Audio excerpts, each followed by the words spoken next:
Hello and welcome back to Two Dark Dozes. Before we begin, feel free to leave a comment and tell me where you're listening from.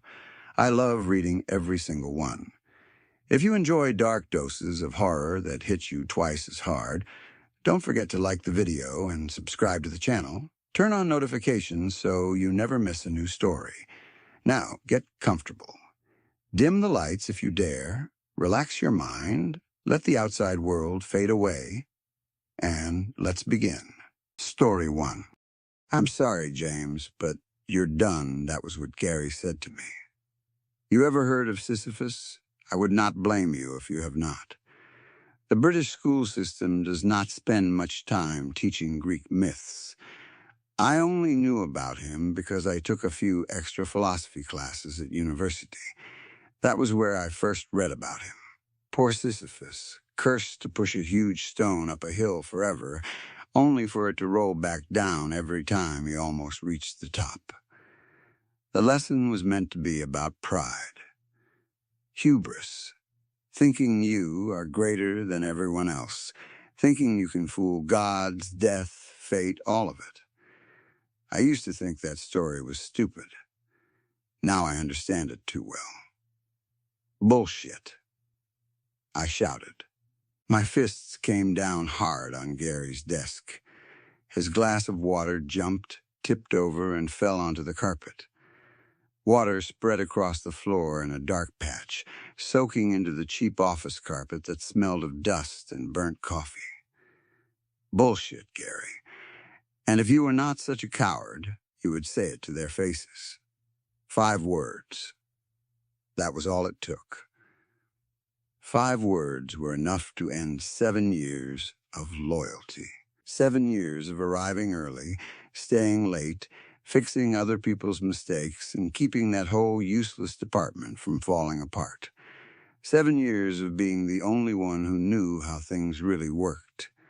And they fired me for it. I could do the job better than her. That was all I had said. I could do it better. And I was right. Gary knew it too. Of course he knew. You knew, didn't you, Gary? You sat there behind your desk with your fake serious face, acting like this was all about company rules and respect and workplace behavior. But you knew the truth. You liked Sharon.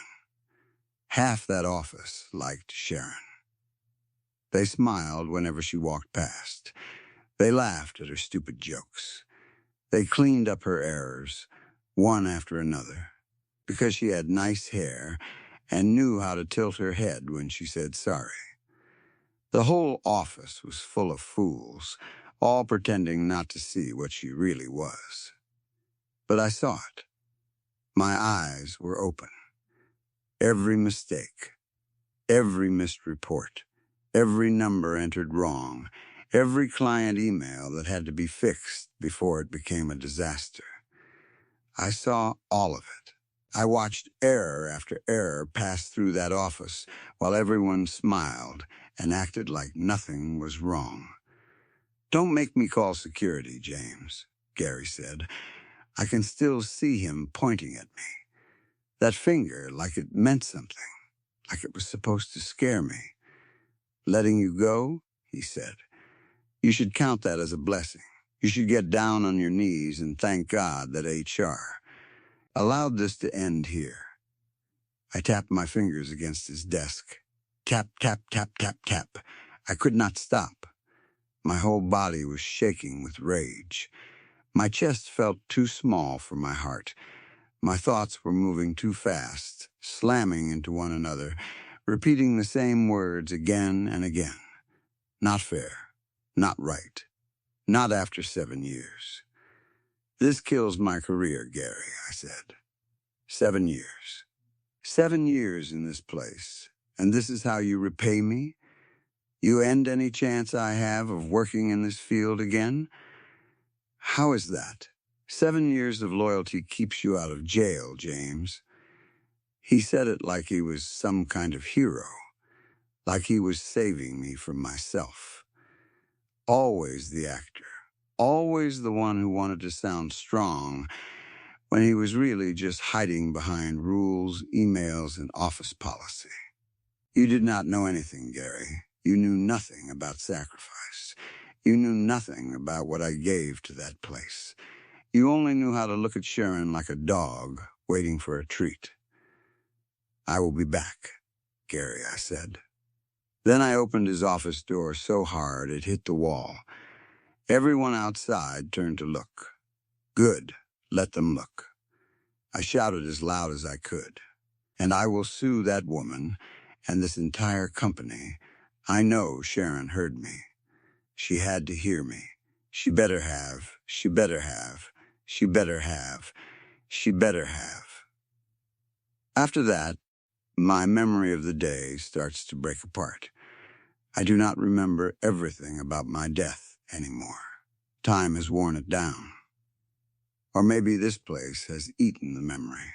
All my days have become soft and gray, like wet paper pushed into the cracks of my skull.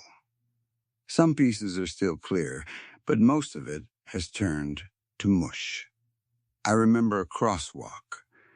I remember standing at the curb, staring at the little red man on the signal and silently begging it to turn green. I was shaking with anger. My body was full of heat. My legs wanted to move. My mind was full of words I wanted to throw like thunder. I was going to a friend's flat. That is right. A friend. A lawyer. Yes, a lawyer. I was going to make them pay. The whole company. Gary, Sharon, HR, everyone. I was going to pull the place apart piece by piece. I was going to show them that they could not throw me away like I was nothing. Then there was a horn, a car horn. Loud, sharp, close. I had not waited for the red man to turn green. Green means go. Red means stop. Everyone knows that. Green means go, James. Red means stop. You stupid idiot. I remember tires screaming on the road. I remember the front of a car swinging toward me. I remember the driver's face, some young man, maybe in his 20s. His eyes were wide. His mouth was open. He looked more afraid than I felt. Then there was nothing. No hospital, no ambulance, no pain. Just nothing. Then my eyes opened. Not like waking up. Waking up is soft. This was violent. It felt like invisible fingers grabbed my eyelids and forced them open. I was pulled out of nothingness and thrown into seeing, like being born again but wrong. Like some weak, helpless thing being made to look at a world it was never meant to see. Seeing is believing. That is what people say. Maybe that was my first mistake in this place. Opening my eyes. Believing what I saw. I was standing in a wasteland. A wide, empty, beige wasteland of dust and stone.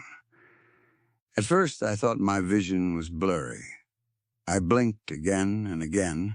I rubbed my eyes with the backs of my hands. I thought maybe there was dirt in them. Dust.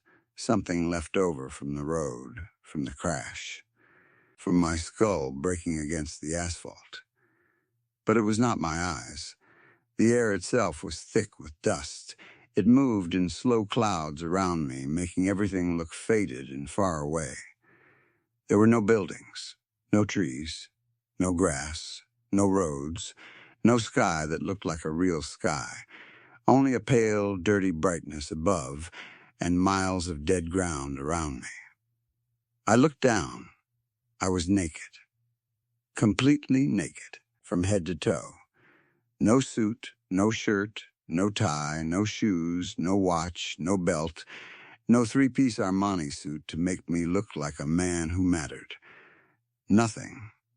All it took was one bad day, one bit of courage, one step into the road, and I lost my job, my life, and even my clothes. Funny, right, Gary? Very funny. Then I saw my chest. The skin had been torn away in wide red patches. Raw flesh shone where my skin should have been. Along the edges, strips of torn skin hung loose and moved slightly in the dry wind. They looked like pieces of wet cloth. My right leg was worse. The bone in my thigh had broken through the skin. A sharp, white piece of femur stuck upward, jagged and ugly, like it was pointing at me. My own leg bone, standing there as if it wanted to say hello. My arms were covered with bruises, gray and yellow and purple. I could not see my back, but when I reached behind me, I felt loose flaps of torn flesh hanging there, too. I should have screamed. I tried to. But only a thick, wet sound came out. That was when I realized my jaw was broken. I touched my face slowly, starting at my forehead, moving down past my temples, past my cheeks. When my fingers reached the place where my lower jaw should have been, they found it pushed violently to one side. It hung wrong, twisted, useless. I could not speak. I could think, though, think. James, think. My name is James. My name is James. I took one step forward. My right leg moved, even with the bone sticking out of it. I placed my foot on the ground gently, then let my weight settle on it. It held. There was no pain, no collapse, no scream, no burning feeling from the raw wounds on my chest, no stabbing agony from the broken bone. Nothing for a moment. I felt relief so strong it almost made me laugh. This was a dream. Of course it was. The firing, the crosswalk, the horn, the car, this wasteland, my ruined body. All of it had to be some strange, cruel dream, maybe a nightmare brought on by stress. Maybe I was still standing in Gary's office, staring at him while my mind collapsed under pressure. People say you can wake from a dream by pinching yourself. So I pinched, again and again. Nothing changed. Then I saw the mountain. It stood behind me. No, stood is too small a word. It rose behind me. It swallowed the world behind me. It was not just a mountain. It was something larger than the mind could accept. A giant wall of jagged beige rock that went upward and upward until the dusty air hid the top from sight. Imagine standing at the bottom of Everest, Gary. Imagine you are the first person in history to find it. Imagine you do not know it has a summit. You do not know there is an end. To you, it is just earth rising forever into the heavens.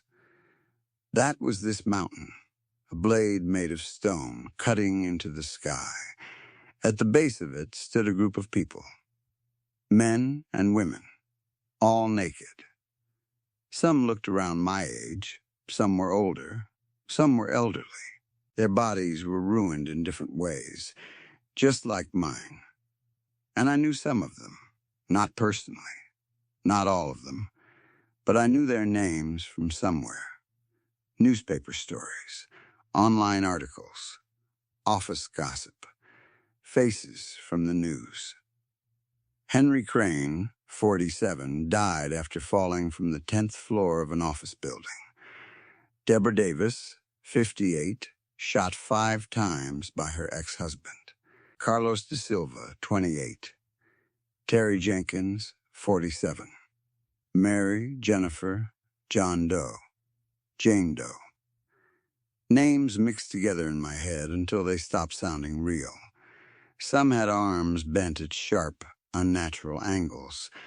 Some had knees twisted backward, making their legs stand in strange positions.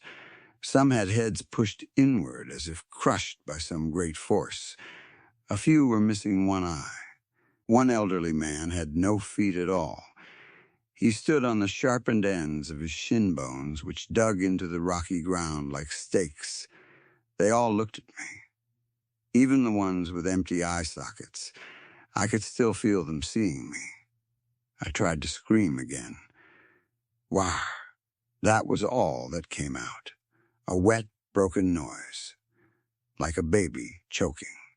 Then, all at once, they raised their left arms. Some arms rose straight, others bent strangely, because the bones had healed wrong or never healed at all.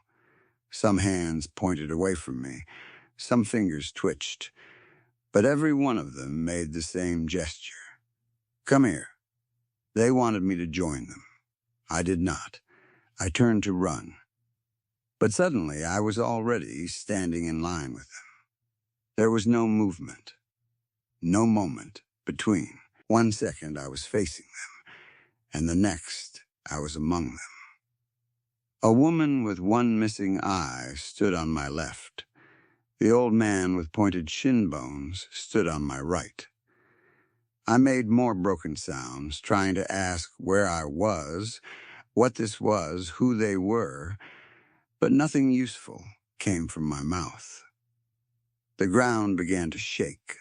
A deep vibration moved up through my feet and into my legs. Dust lifted from the ground in trembling waves. The others did not react. They only stared forward. Then the earth split open in front of us.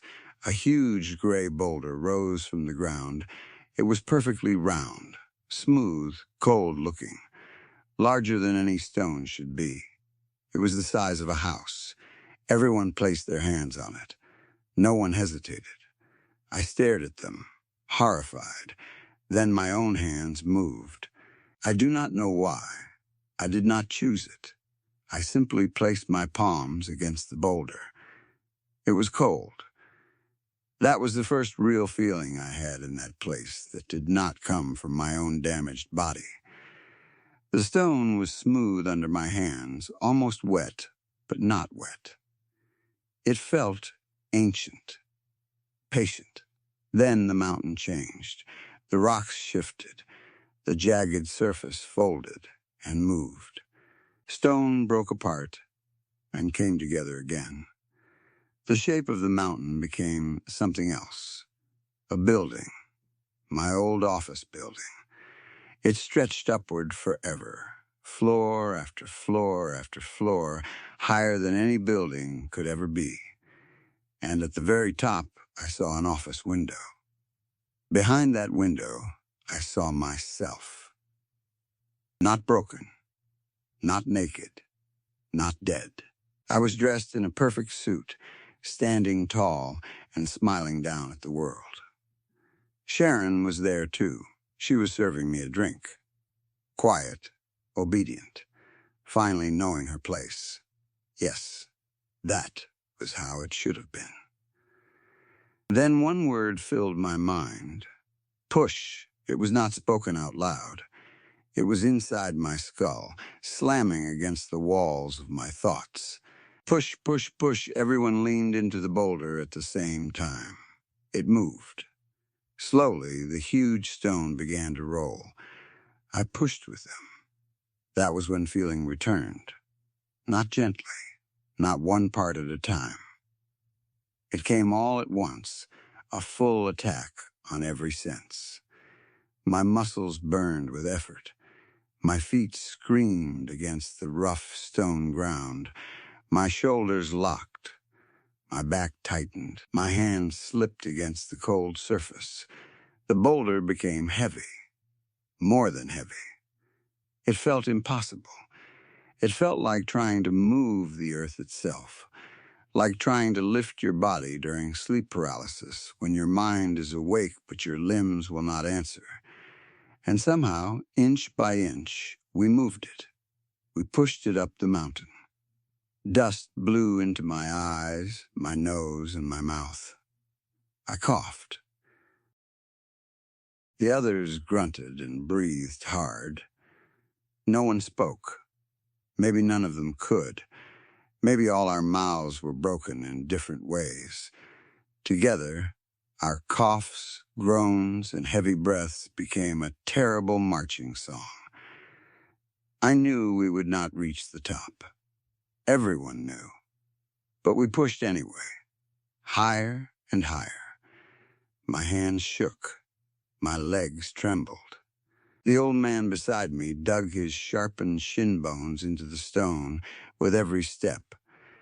The woman with one eye leaned her whole body into the boulder, her mouth open in a silent scream.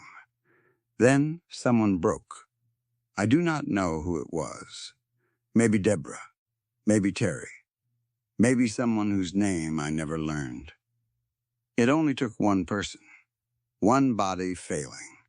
One hand slipping. One tiny loss of strength. The weight shifted. The boulder paused. Then it began to roll back. The panic that hit me was pure and instant. It filled my whole body like fire. Those near the edges tried to escape.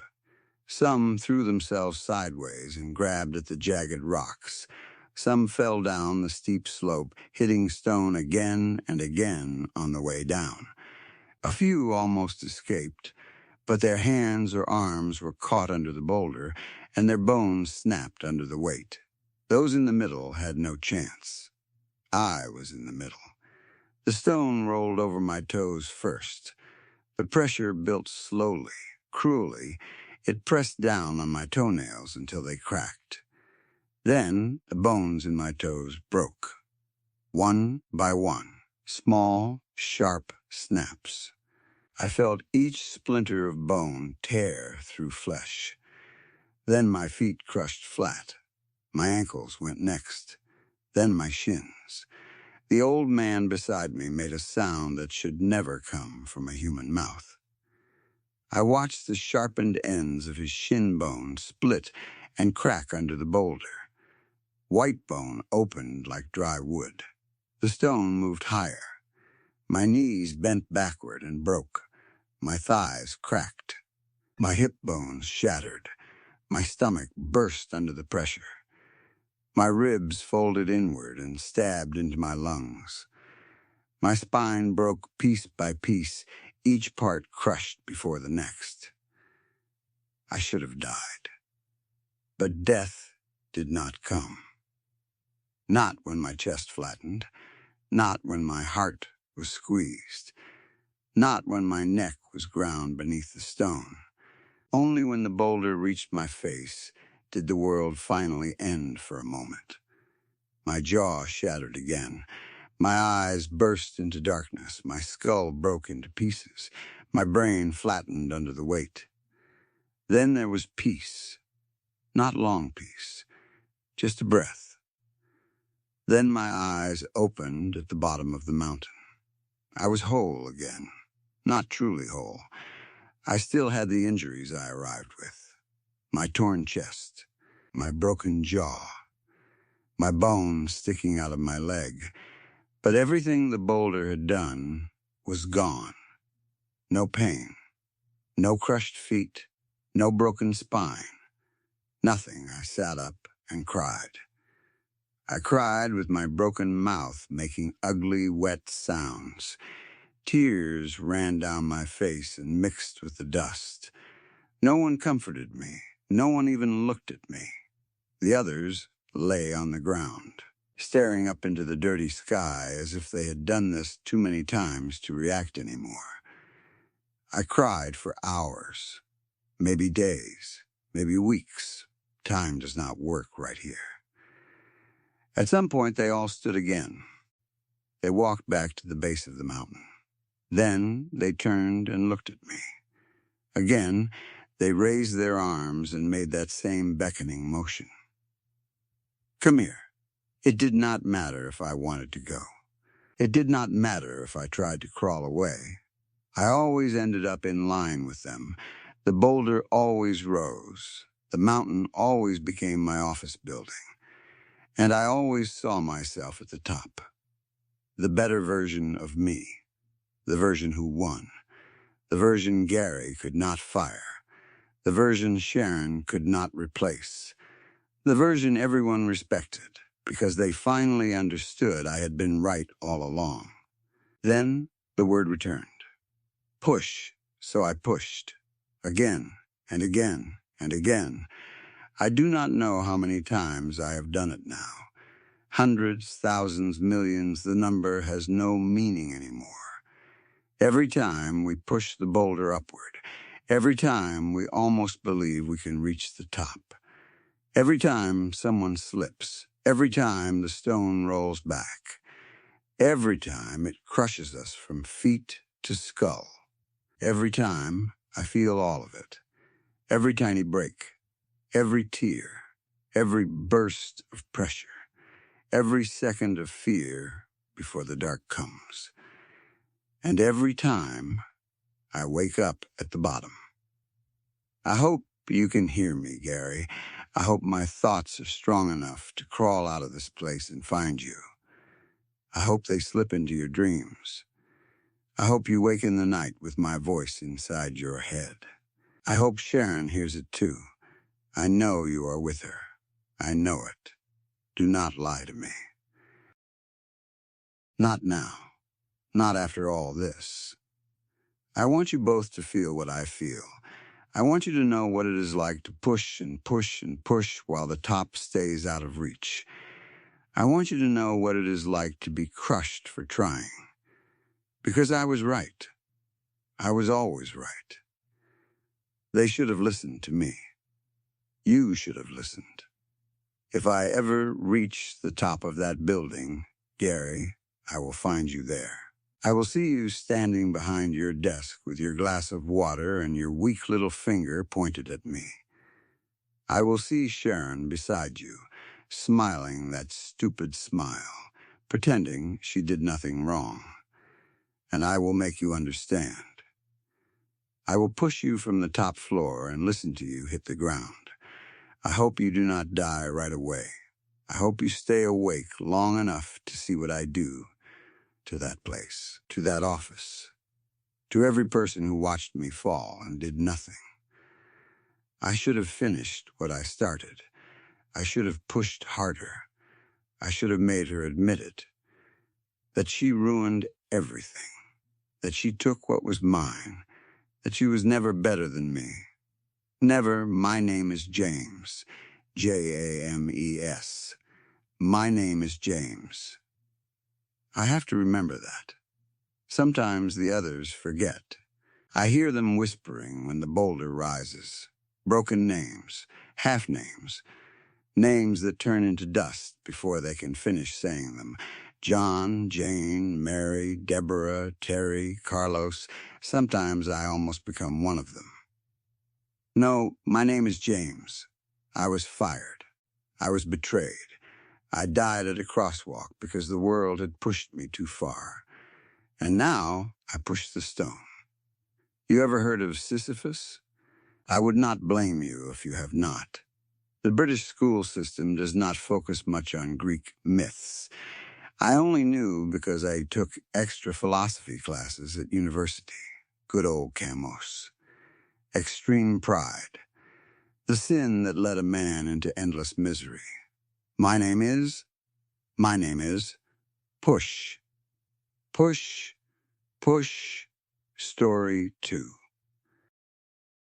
I knew going on a cruise was a bad idea from the very beginning. Some people look at the ocean and see beauty. They see blue water, sunlight, waves, peace, and freedom. They stand on the deck with a drink in their hand and breathe in the salty air like it is healing them. They smile at the endless horizon and talk about how small their problems feel when they are surrounded by something so big. I never felt that way. When I looked at the ocean, all I saw was a dark, moving grave, a deep place with no bottom, no mercy, and no real silence. Even when the surface looked calm, I knew there was life underneath it. Things moving where human eyes could not see. Things with teeth, things with wide mouths and cold bodies. Things that had been living down there long before we learned how to build ships and pretend we belonged above them. I have always hated the water. But more than the water, I hated people. That was the real reason my wife wanted me to go on the cruise. She thought it would help me. She thought being stuck on a big ship with hundreds of smiling strangers would somehow pull me out of my shell. She used those exact words more than once. She said I had closed myself off too much. She said I needed to relax. She said I needed sunlight, fresh air, good food, music, laughter, and a break from the quiet little life I had built around myself. She said we deserved a vacation. I told her a cruise was not a vacation. It was a floating hotel full of strangers, bad music, crowded dining rooms, and 1,000 ways to die. She laughed when I said that. She always laughed when I got too dark. She used to touch my arm and say, "You think everything is going to kill you." She was wrong. I did not think everything was going to kill me. Only most things. She is dead now, but at least she tried. That is the part that keeps turning around in my head while I sit here in the dark. She tried to help me. She tried to make me happy. She tried to pull me out into the world, even though I fought her every step of the way. And in the end, her need to talk to people, to smile at strangers, to stand out on the deck and enjoy herself, was what got her killed. Maybe that is not fair. Maybe nothing she did really caused it. Maybe none of us had a chance from the moment the ship left the port. But guilt does not care about being fair. It just sits in your chest and keeps pressing down until breathing feels like work. I should have been with her. I should have stayed at her side.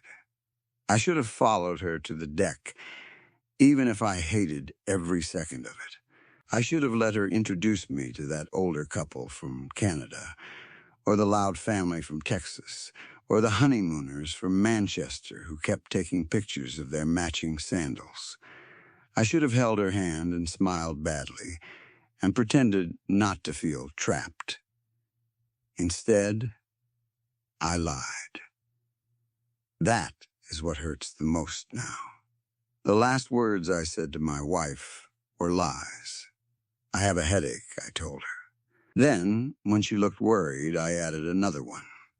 "The waves are making me queasy," and when she still stood there in the doorway, dressed in that light blue summer dress she had been so excited to wear, I gave her the last lie.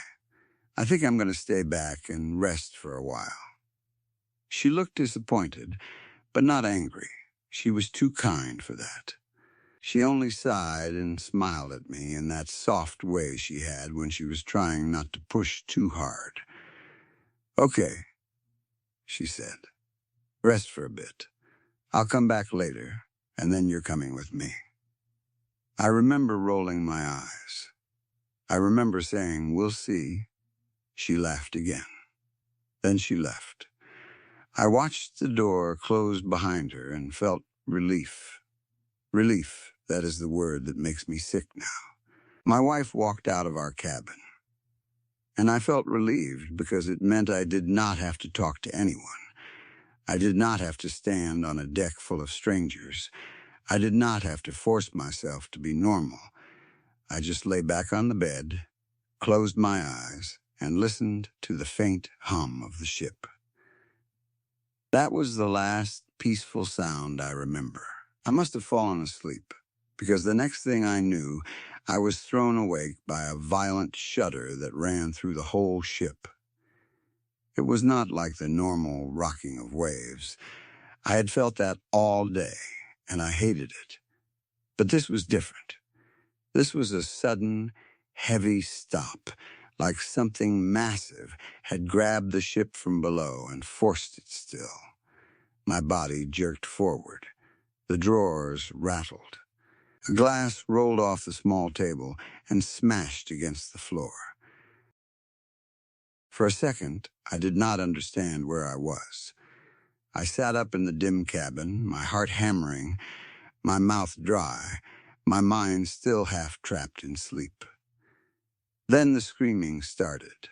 At first it was only one scream, a woman's scream, sharp and full of terror. It came from somewhere outside my room, maybe down the hallway, maybe above me. The sound cut through the walls and made every hair on my body rise. Then another scream joined it.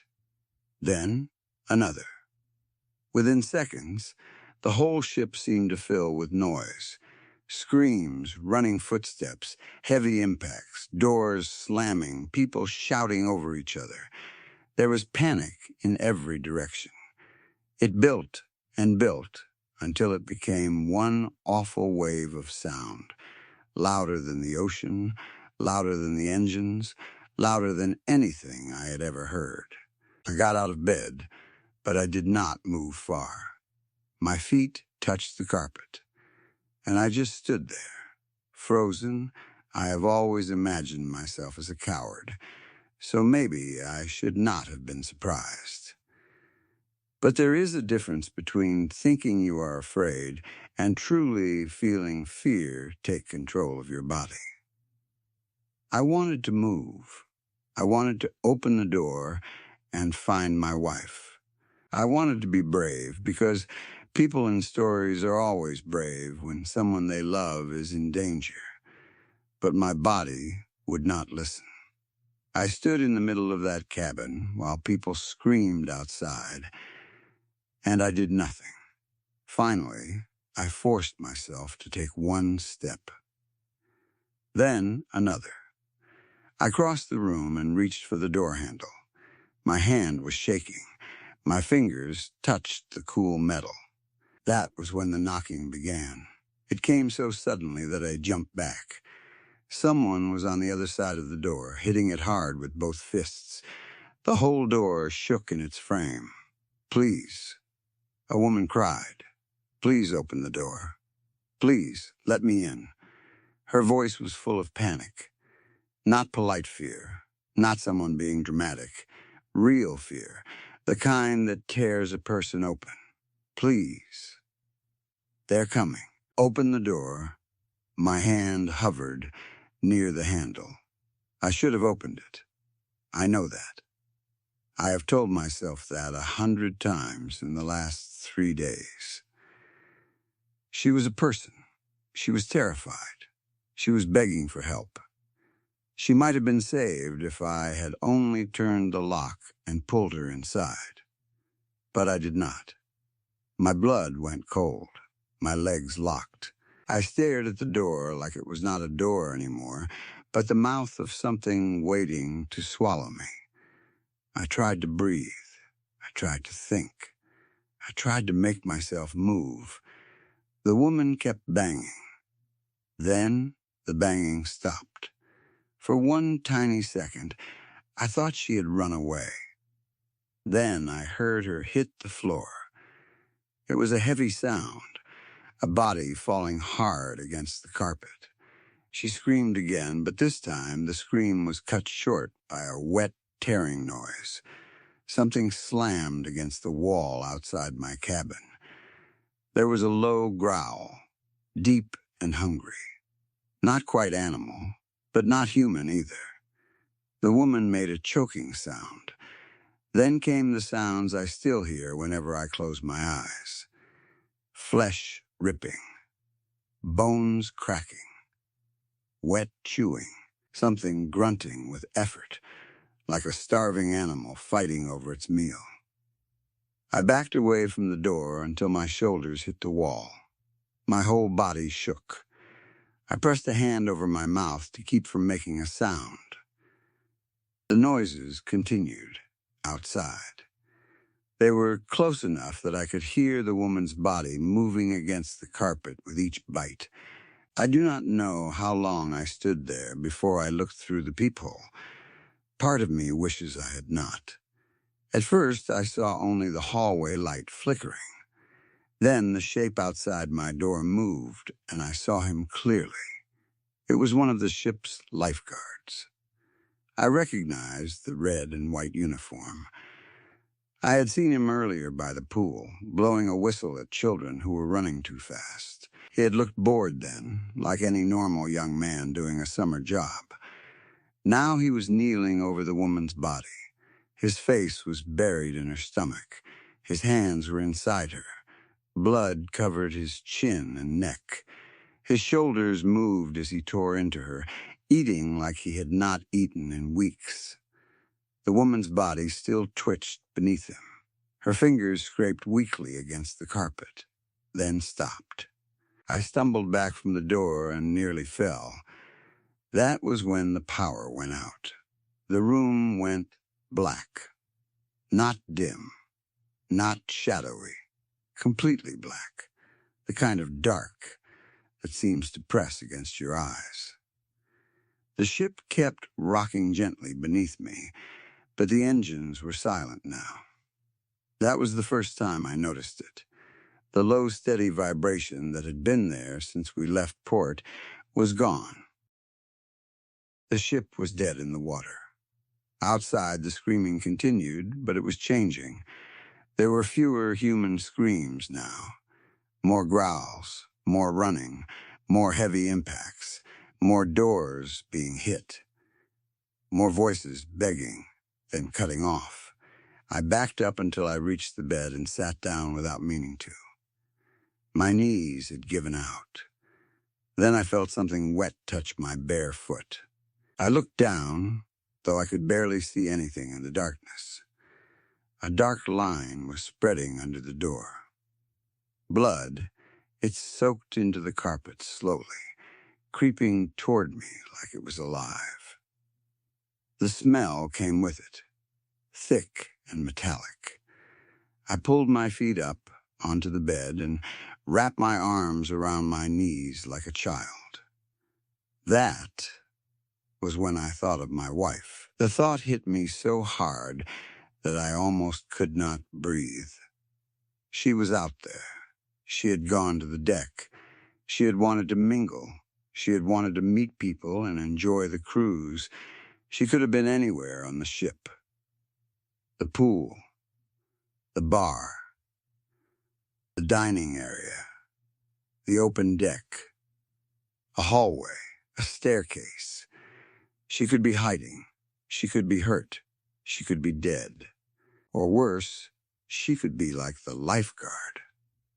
I grabbed my phone from my pocket so quickly that I almost dropped it. My hands were slick with sweat. I unlocked the screen, ready to call her, but before I could open my contacts, a news alert appeared on the home screen. Mysterious viral outbreak aboard cruise ship in the Atlantic. Who on high alert? For a few seconds, I only stared at the words. Viral outbreak. That was what they were calling it. The world outside already knew something was happening. That should have made me feel better. It meant someone had reported it. It meant the ship was being watched. It meant help might come. Then I heard helicopters. The sound started faint, mixed with the noise of the chaos outside, but it grew louder. The deep chop of blades circled above the ship. For one beautiful moment, I felt hope. Real hope. I pictured rescue teams dropping down, soldiers clearing the hallways, doctors in protective suits, people shouting orders, doors being opened, survivors being pulled out. I almost cried. Then the gunfire started. It came from above and from the sides, sharp bursts that echoed through the ship. The sound was so loud that I threw myself to the floor. Bullets tore through something nearby. Glass shattered somewhere down the hall. Metal sparked. The helicopters kept circling, and the gunfire kept coming. But I did not hear the infected scream. That was what scared me. I heard running feet, fast feet, bare feet and shoes slapping against the hallway floor. I heard bodies hitting walls. I heard growls and snarls and something that sounded almost like laughter. Then, more gunfire. Something crashed into my cabin door hard enough to make it bend inward for a second. I clamped both hands over my mouth. A wet smear slid across the bottom crack, mixing with the blood already there. The thing outside my room scrambled away again, too fast to be normal. The gunfire continued for maybe 10 minutes, maybe an hour. Time had stopped making sense. The helicopters circled. The infected ran. Doors were hit. People screamed. Then, slowly, the gunfire became less steady. The helicopters moved farther away. One by one, the sounds above faded. I waited for rescue. No one came. When it was quiet enough to hear myself breathing again, I called my wife. My fingers shook so badly that it took me 3 tries to tap her name. I held the phone to my ear. It rang once. I held my breath. It rang twice. My eyes stayed fixed on the door. It rang a 3rd time. Then I heard the soft chime of her ringtone. Not through the phone. From the other side of my cabin door. My blood turned to ice. I slowly lowered the phone. The ringtone played in the hallway, muffled but clear, just beyond the door. It was the song she had picked because she said it was cheerful. She used to dance badly to it while making breakfast. I had complained about it every morning. Now that same cheerful little tune played from the dark hallway, surrounded by blood and silence. I ended the call. The music stopped. I stood there for a long time, holding the phone so tightly my hand hurt. Then I heard her voice. "Honey?" It came through the door, soft and sweet. I almost answered. My mouth opened before my brain could stop it. Because it was her. It sounded exactly like her. Not a growl, not a twisted imitation. Her voice. The same warmth, the same gentle tone she used when I was anxious. The same little break in the word, like she was worried about me. "Please open the door," she said. "It's okay now." I took 1 step toward it. Then I stopped. Something was wrong. Her voice was too calm. Outside that door, a woman had been eaten alive. The ship had gone dark. Helicopters had fired on passengers. People were dying in the halls. My wife should have been crying, screaming, shaking, begging. She should have been terrified. But she sounded peaceful. "Come out," she said. "I miss you." I pressed my hand against the door, but did not unlock it. "Are you hurt?" I whispered. There was a pause. Then she laughed softly.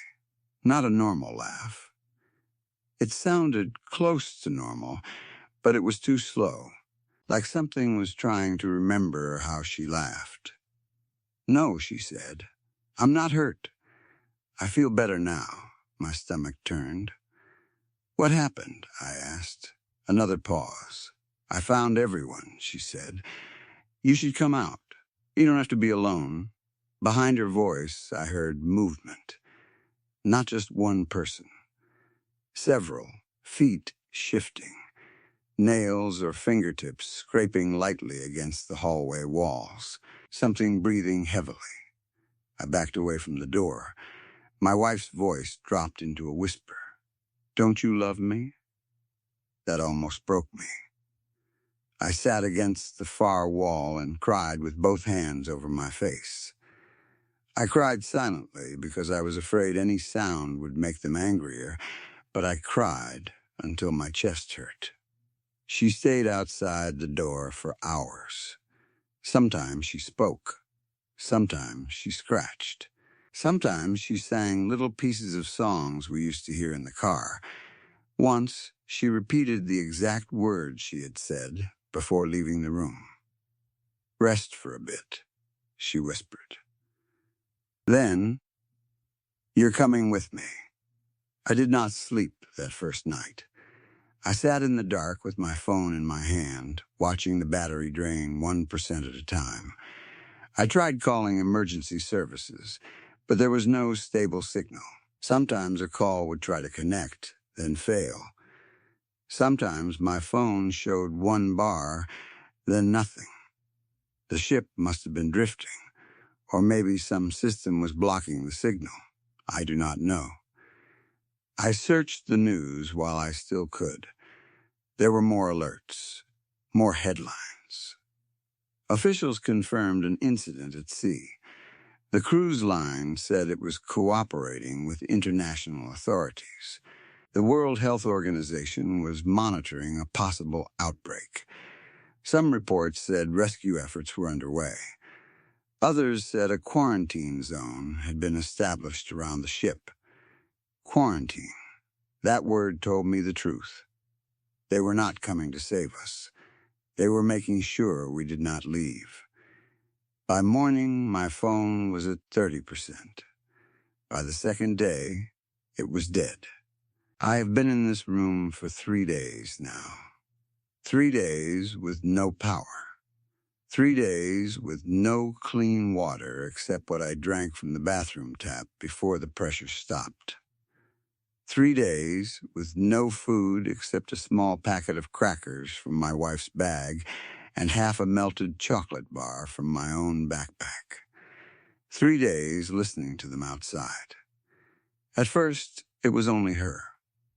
My wife's voice came and went. Sometimes she begged. Sometimes she cried. Sometimes she sounded angry. Sometimes she sounded like herself again. And that was the worst part. Then, more voices came. A man asked if I had any water. A little boy cried for his mother. An old woman prayed outside my door for nearly an hour before her voice changed into a low growl. Someone laughed and laughed and laughed until another voice told him to be quiet. They all wanted the same thing. Open the door, come out, join us. You don't have to be scared. We're hungry. We miss you. Sometimes they scratched at the door with their nails. Sometimes they tapped gently, like polite guests. Sometimes they slammed their bodies into it so hard I thought the lock would break. During those moments, I pushed the small desk against the door, then the chair, then the suitcase. It would not stop them if they really wanted to get in. I know that. But it made me feel like I was doing something. The blood under the door dried into the carpet by the second day. The smell has become part of the room now. Blood, sweat, fear, salt water, and the sour stink of the toilet that no longer flushes properly. I keep thinking about the ocean below. I used to fear what was under the waves. Now I think the worst thing on this ship is us. Maybe it was always us. Maybe the virus did not create monsters. Maybe it only opened a door inside people that was already there. I wonder what happened when the ship stopped. Did something come aboard? Did someone bring it on with them? Was it in the food, the water, the air? Did we all breathe it in during those cheerful safety announcements while smiling crew members showed us how to wear life jackets? Maybe I am already infected. That thought has been growing in me. At first, I told myself I was safe because I had stayed inside. I had not been bitten. I had not touched blood. I had not eaten anything strange. But how do I know that is how it spreads? The news said viral outbreak. Viruses do not always need teeth. They can move through air, through water, through a cough, through a touch on a handrail. Maybe I am only slower to change. Maybe the hunger I feel now is not normal hunger. Maybe the reason my wife's voice sounds so tempting is not because I love her, but because whatever is inside her is already inside me too. I have tried not to listen. I covered my ears. I sang to myself. I recited old memories. I counted the ceiling tiles, though I cannot see them in the dark anymore. I thought about our wedding day. I thought about the first apartment we rented, the one with the broken heater and the neighbor who played drums at midnight. I thought about the way she used to fall asleep during movies and then insist she had seen the whole thing. Every memory hurts now, because every memory leads back to the door. She is still there, not all the time, but often enough. A few minutes ago, she came back again. I knew it was her by the way the scratching stopped before she spoke. The others always claw and scrape while they talk, like they are impatient. She waits. She gives me silence first. She knows silence scares me more. "Baby," she whispered, "are you still in there?" I did not answer. "I know you're tired," she said. "I know you're thirsty." My tongue felt swollen in my mouth. My lips were cracked, my stomach cramped with emptiness. "We can help you," she said. Just opened the door. I started crying again, but there were almost no tears left. "I don't want you to die alone," she said. That is what did it. Because I do not want to die alone either. That is the truth. After all my years of pushing people away, after all my complaints about crowds and noise and strangers, I am sitting here in a dark cabin on a dead ship, and the one thing I fear most is dying by myself. Not being eaten, not being infected, not even what waits under the ocean. Being alone.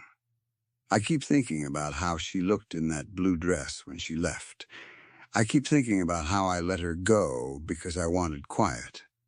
I keep thinking that if I had gone with her, maybe we would have died together. Maybe she would not have had to face whatever happened alone. Maybe she would not be outside my door now, wearing her voice like a mask. Or maybe I am wrong. Maybe she is still in there somewhere. Maybe some part of her knows I am here. Maybe that is why she keeps coming back. Maybe she does not want to hurt me. Maybe she only wants me with her because love has become twisted inside her, turned into hunger, but still love in some terrible way. I know how that sounds. I know I am probably losing my mind, but there is nothing left in here. No food, no water, no light, no rescue, no signal, no future.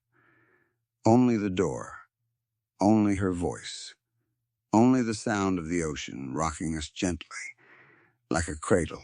I found a pen in her bag and a small notebook she had brought to write down things from the trip. Restaurants to remember, people we met, places we wanted to visit again. The first page says, "Our cruise adventure," with a little heart next to it. I am writing this now because I need someone to know I am sorry. I am sorry I lied to her. I am sorry I stayed behind. I am sorry I was afraid of people when I should have been afraid of losing the only person who truly loved me. I am sorry for the woman I did not save outside my door. I am sorry for every sound I heard and ignored because I wanted to live a little longer. But I cannot do this anymore. The scratches have started again. There are more voices now. They know I am close. Maybe they can smell it. Maybe they can hear my breathing change. Maybe they can sense weakness the way sharks sense blood in the water. My wife is speaking through them all. "Come out," she says. Her voice is soft, sweet, almost happy. I am so thirsty. I am so tired. And I do not want to die alone in this room. I am going to move the desk now. Then the chair. Then the suitcase. I am going to open the door. I know what you would tell me not to do it. I know you would say, that thing outside is not my wife anymore. I know you would say this is the infection talking, or the hunger, or the loneliness. Maybe you would be right. But she came here for me. She waited 3 days. She never left me. And after everything, after all my fear and all my lies, I think this is what she would want. The handle is cold under my hand. She is laughing softly on the other side. I am opening the door now. Story 3. I knew Bobby was the only girl for me. I did not know it in the way people usually say it, like some sweet line from a love song or something written inside a cheap anniversary card. I knew it deep in my bones. I knew it in the quiet way she looked at the world, like everything was either a dare or a mystery. I knew it in the way she laughed when she was scared, and in the way she grabbed my hand before I even knew I needed someone to hold it. Bobby made me feel brave, even when I was not brave at all. That was why I asked her to come with me to the graveyard that night. I was writing a horror story, and I wanted real details. I wanted to know how the wet grass looked under moonlight, how old tombstones leaned when the earth beneath them sank, how the air smelled near graves in the winter. I told myself I needed notes, real notes, the kind you could not get from the internet or a movie. The truth was, I also wanted an excuse to be alone with her. When I asked, I expected her to laugh and tell me I was being weird. Instead, she smiled like I had just invited her to an amusement park. "Yeah," she said. "Let's go." I could not believe my luck. Every time she said yes to something like that, I felt like the universe had made a mistake in my favor. Bobby was not perfect in the way other people try to be perfect. She was better than that. She was messy, bright, stubborn, funny, and fearless in all the ways that scared me. She had the kind of energy that made a boring night turn into something I would remember forever. I just did not know that night would become something I wished I could forget. The graveyard sat on the edge of town, tucked behind a row of dark trees and an old stone wall. By the time we arrived, mist had started to crawl across the ground. It moved between the graves like something alive, curling around the stones and hiding the names of the dead. The winter air was cold enough to make our breath show. The sky was cloudy, and the moon only appeared now and then, pale and weak behind the moving clouds. I had brought a small notebook, a pen, and a flashlight. Bobby had brought nothing but herself, which was very much like her.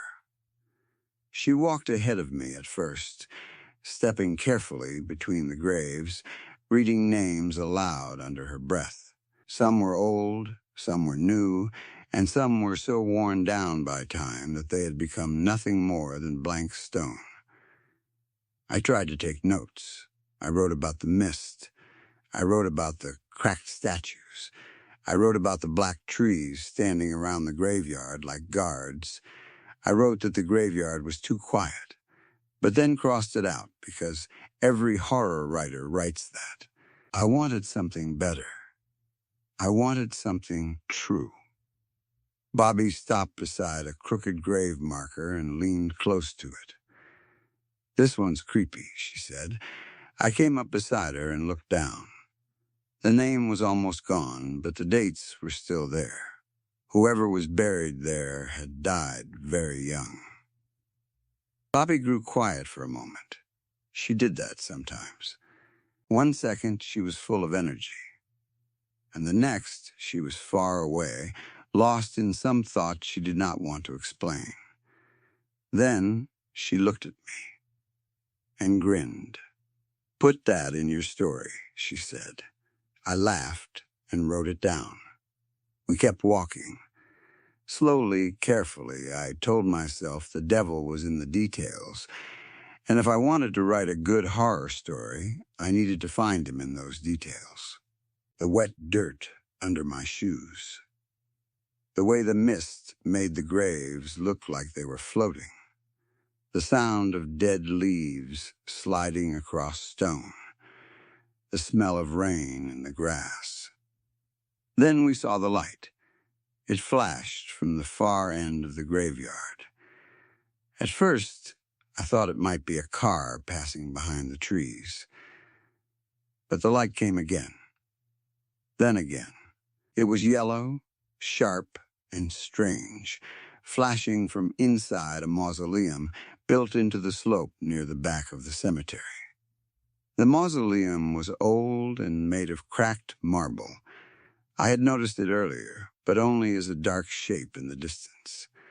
Now its doors hung open, and the light inside blinked on and off in a perfect rhythm. On, off. It did not look random.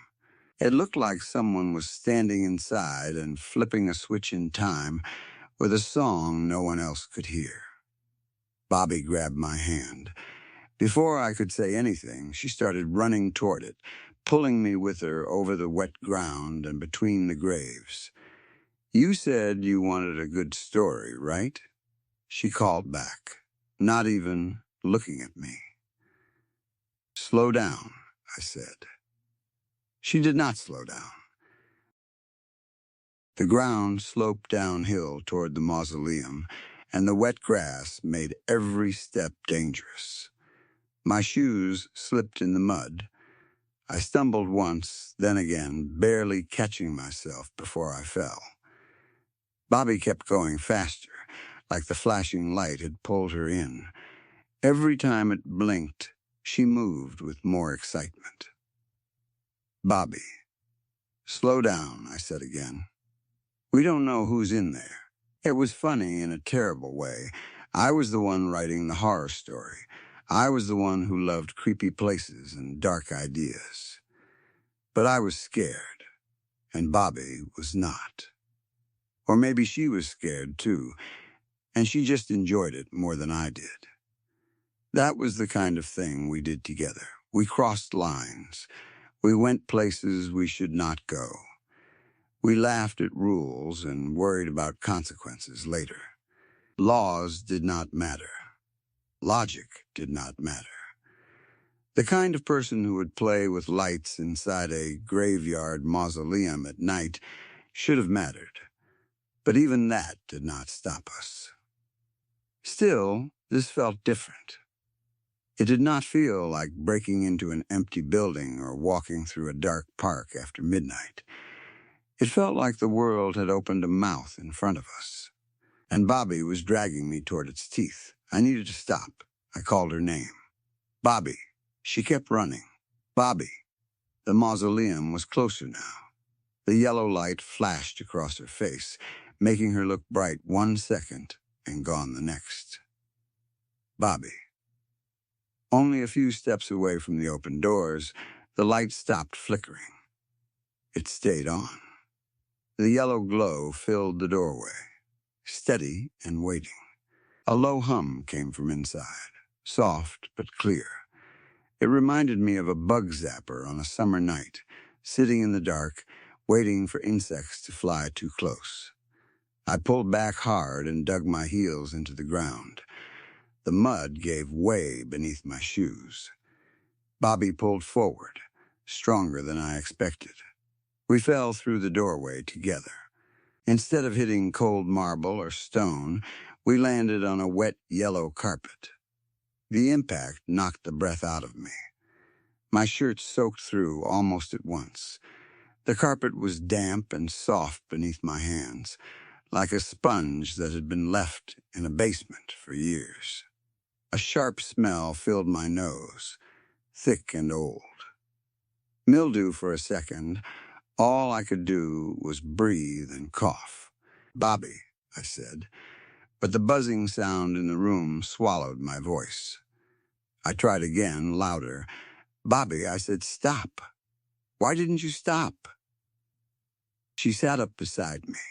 Her cheeks were flushed, and she looked excited, sweaty, and bright-eyed, like a kid who had just run back from playing outside. Then something changed in her face. Her smile faded. Her gray eyes softened and became older, heavier, more like the woman I knew when she was worried. Her eyebrows pulled together. "I'm sorry," she said. "I thought it would be fun. Did I hurt you?" The anger in me broke apart too fast. It always did when she looked at me like that. "No," I said. "I'm fine. I'm fine. I thought we were trying to find something scary," she said. "So I thought it was good if I scared you." "We're all right," I said. "I'm all right, you promise?" "Yeah," I said. "I promise." I held out my hand to help her up. Her hand fit into mine the way it always did. That small, familiar feeling should have made me calm. It should have reminded me that we were together. And if we were together, we could get out. But when we stood, we saw where we really were. The inside of the mausoleum was not the inside of a mausoleum at all. It was a maze. A long, yellow maze stretched ahead of us, farther than the small stone building could ever have held. The walls were covered in ugly yellow wallpaper, stained in places with brown watermarks. The carpet under our feet was the same sick yellow, wet and soft, making a quiet squishing sound with every step. Above us, rows of fluorescent lights buzzed with an angry electric sound. They were too bright and not bright enough at the same time. Their yellow-white glow made everything look sick. I turned around. There was no door behind us, only more maze. The place where we had fallen in was gone. No open marble doors, no graveyard, no cold winter air, no mist. Just another hallway of damp yellow carpet and buzzing lights. "Oh no," Bobby whispered. She stepped back, almost bumping into me. "What did I do?" she said. Oh no, I wanted to be scared. I was scared. Fear was already crawling up my spine. But Bobby was beginning to panic, and when Bobby panicked, something inside me changed. I felt myself become the person I wanted to be for her. Not the nervous horror writer who had been afraid to enter a mausoleum, but someone useful, someone steady. Someone who could hold her hand and tell her everything was going to be okay, even if I did not believe it. I pulled her close and kissed her forehead. The kiss was too loud, too wet, and probably annoying, but I hoped it helped. "All you did was give me good material for my story," I said. "Let's explore." She looked at me for a moment. Then a little smile returned to her face. Not fully, but enough. The scared teacher she sometimes became in unfamiliar places faded, and the adventurous girl I loved came back. The girl who went head first into mysteries. The girl her students adored because she made the world feel exciting instead of cruel.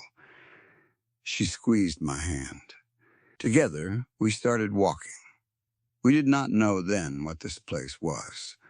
We did not know that every laugh, every nervous joke, every step we took hand in hand was a small act of rebellion against something old and patient. Something that had existed long before us, maybe before people, maybe before graves, maybe before love, had a name. We thought we had entered a strange room. We had entered something that did not want us to stay ourselves. The first thing it took from Bobby was her smell. I noticed it a few minutes after we began moving. At first, all I could smell was the mildew. It clung to the air, thick and sour. But Bobby had a smell I knew well. Fresh shampoo, clean skin. A little bit of the vanilla lotion she used, even though she always said she did not care about things like that. That smell was gone. I wrinkled my nose. "What's that smell?" I asked. Bobby sniffed twice. "What smell?" Then she gagged. "You smell it now?" "Yeah," she said, covering her nose.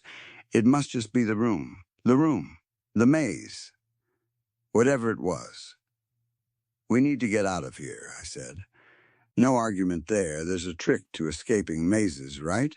I said, trying to remember, like you keep one hand on a wall and follow it or something like that. Before she could answer, the lights went out.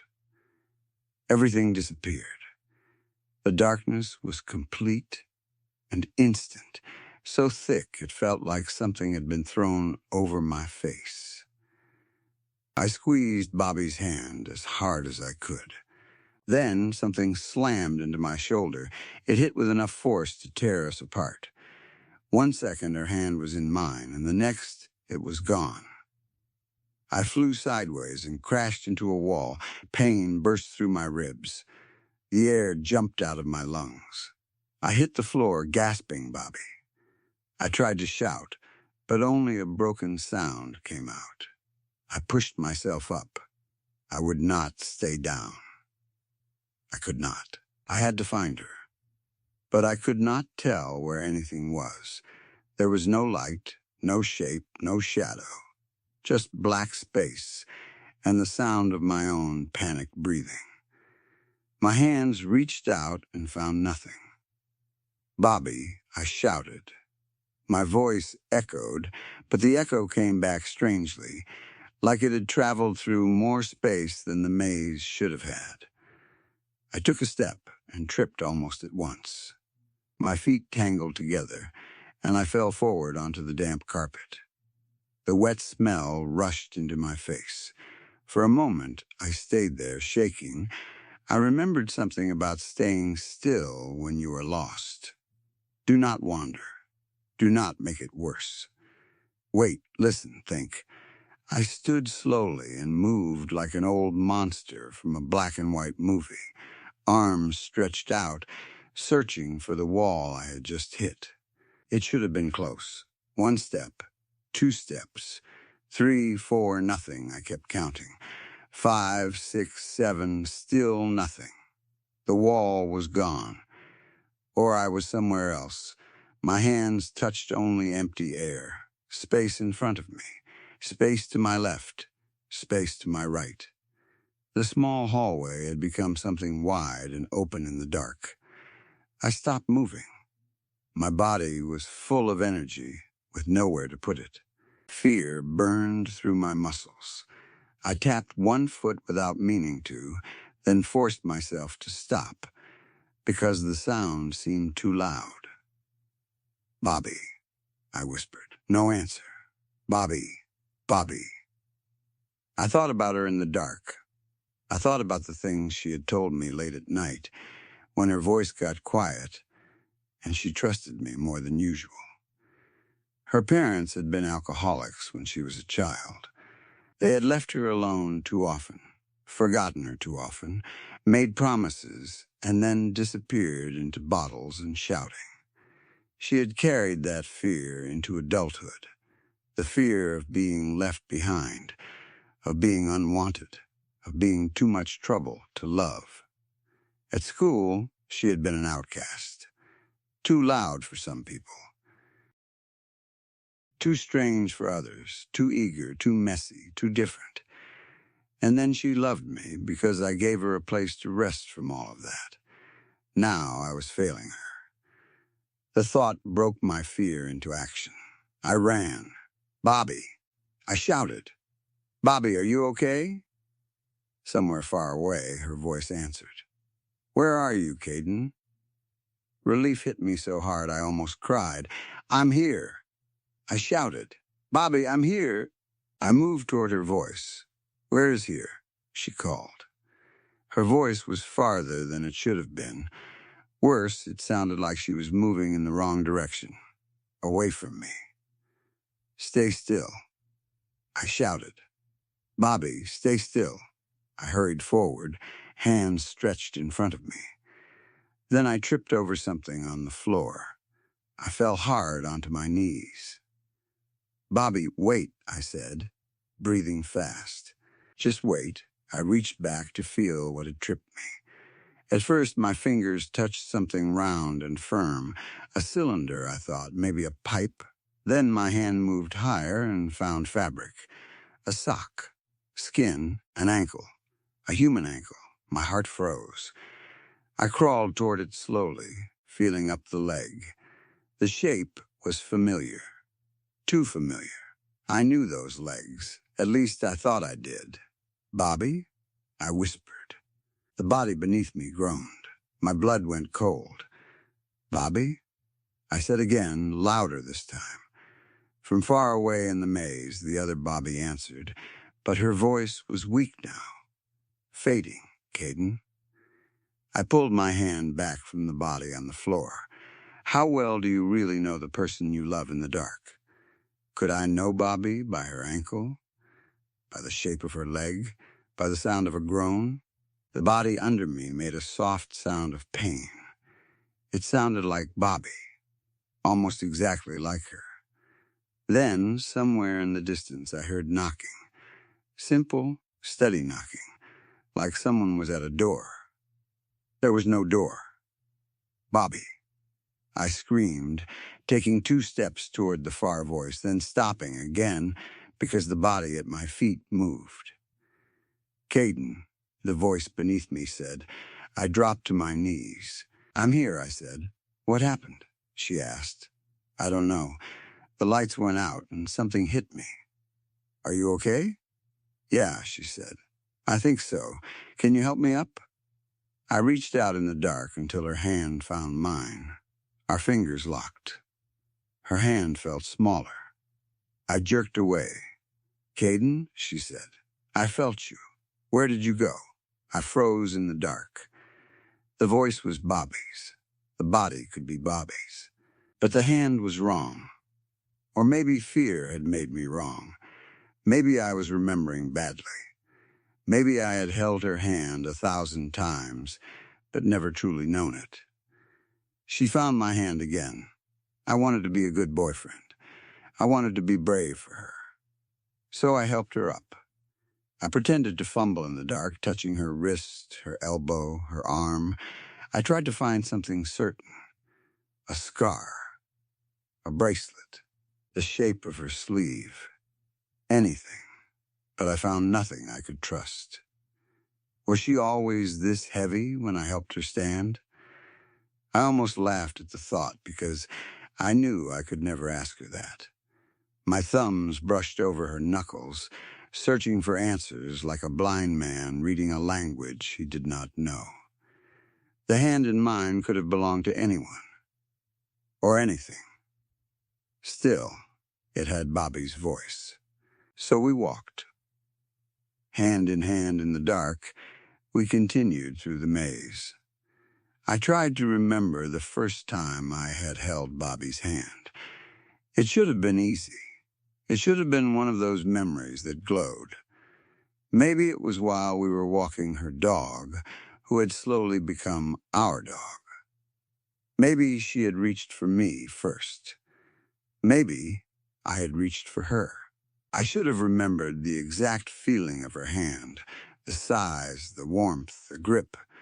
But the harder I tried, the more the memory slipped away. Instead, other hands came to mind. My mother's hand when I was small. My father's hand. My sister's. Babysitters, old girlfriends. Strangers, all of them blurred together in my mind until I could not tell what made Bobby's hand different. Would a monster's hand feel different?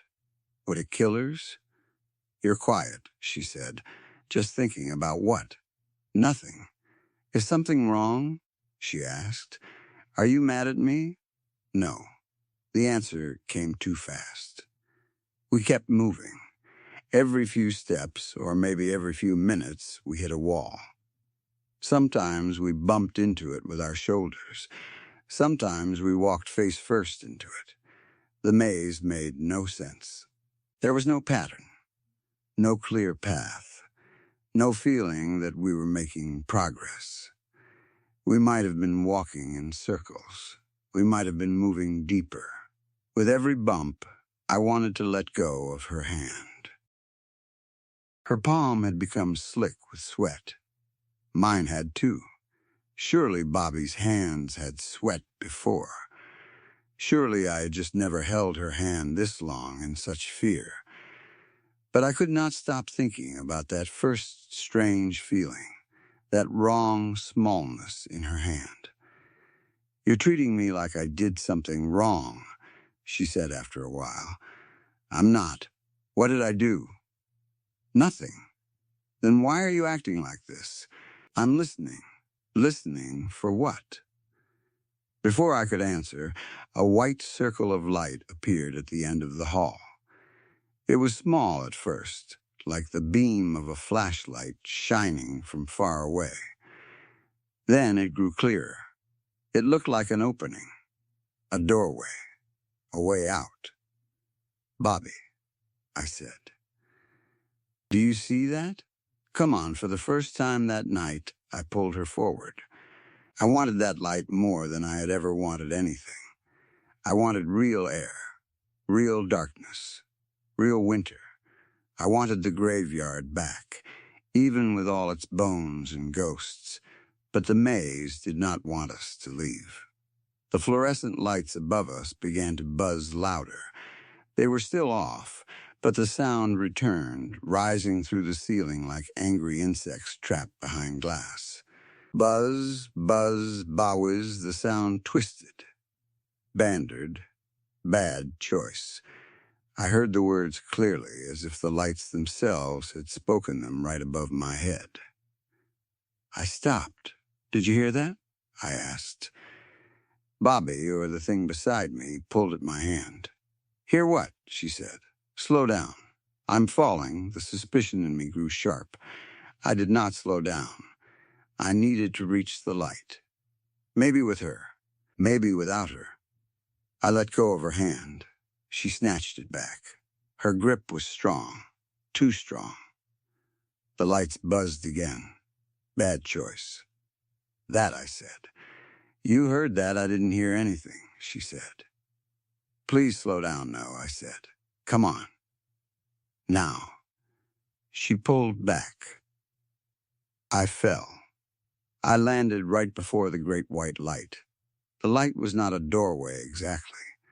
It was an opening at the end of the maze, bright and clean.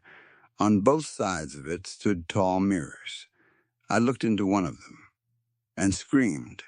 Bobby was gone. In her place stood the tallest woman I had ever seen. She towered over me, with bright orange hair that rose around her head in a wild, soft cloud. Her eyes were blue and cold, looking down with fear and judgment. The clothes Bobby had been wearing were gone. No flowery skirt, no yellow blouse. Instead, this woman wore a black dress that looked too formal, too clean, too wrong for that damp yellow place. She moved toward me. Her tattoos were gone. Her legs were pale, smooth, and perfectly hairless. Her hands were neat and manicured. She reached down, grabbed my collar, and hauled me up like I weighed nothing. "Where's Caden?" she demanded. I could barely speak.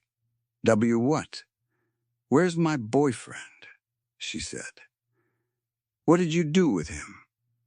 I looked into the mirror again. I was there too, but I was not myself. The person in the mirror was shorter than me. His skin was lighter, maybe enough to be a different race entirely. He wore a fine suit, the kind of expensive, perfect clothing I would never choose and could never afford. His face was not my face, but his eyes were full of my fear. I stared at my reflection. My reflection stared back. The tall woman's eyes filled with tears. She raised her fist. "I'm Caden," I said quickly. "Liar." No, listen to me, I said. You know me. I think I know you. You came here because you love me. You came because you knew I would have made some excuse not to come to the graveyard alone if you didn't offer. Her fists stayed in the air. I kept talking because talking was the only thing keeping her from hitting me. You know I'm a coward, I said. You know I wanted to write a horror story, but didn't want to admit I was scared. You came because you always make scary things feel possible. Slowly, she lowered her fist. Then she lowered me. I stepped back at once, still unsure of her. She looked hurt when I moved away, and guilt twisted inside me. But I could not help it. She was not the Bobby I knew. Not in shape, not in smell, not in hand, not in face. But she looked at me with Bobby's pain. I know you, she said. Her voice shook. And I didn't come because I think you're a coward. I came because I'm a coward, too. I stared at her. She wiped at her eyes. I go wherever you go because I'm scared you'll find someone better and leave me behind. The words hurt because they were true in a way she had never said so plainly before. Maybe the maze had changed her body, but it had pulled something real out of her. Something private. Something she usually hid behind jokes and wild energy. We stood there in front of the mirrors and the white light, both wearing faces that were not ours. For a few seconds, neither of us moved. It felt like we were waiting for time to fix us, waiting for the maze to give back what it had taken, waiting for love to prove itself through skin, shape, and memory. I'm still me, she said. Her voice was quieter now. Are you still you? I looked at the stranger in the mirror. I looked at my hands, my suit, my lighter skin, my wrong body. Then I looked back at her. I'm still me, I said. She held out her hand. I hesitated. Then I took it. This time I did not search her palm for proof. I did not measure her fingers. I did not ask my memory to help me. I just held on. Together we walked toward the white light.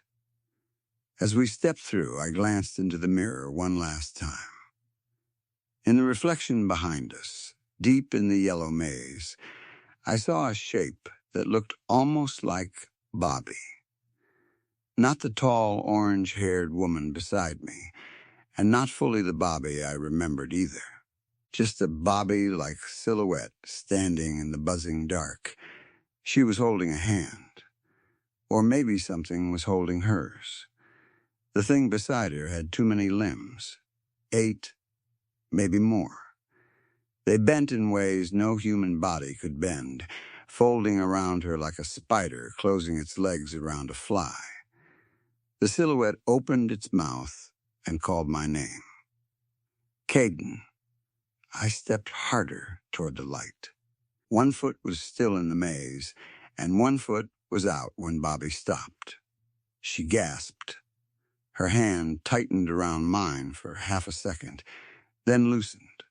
I turned to her. What? I asked. She was looking back into the maze. Her face had gone pale. The white light washed over her strange new features, but for a moment I saw the old Bobby inside them.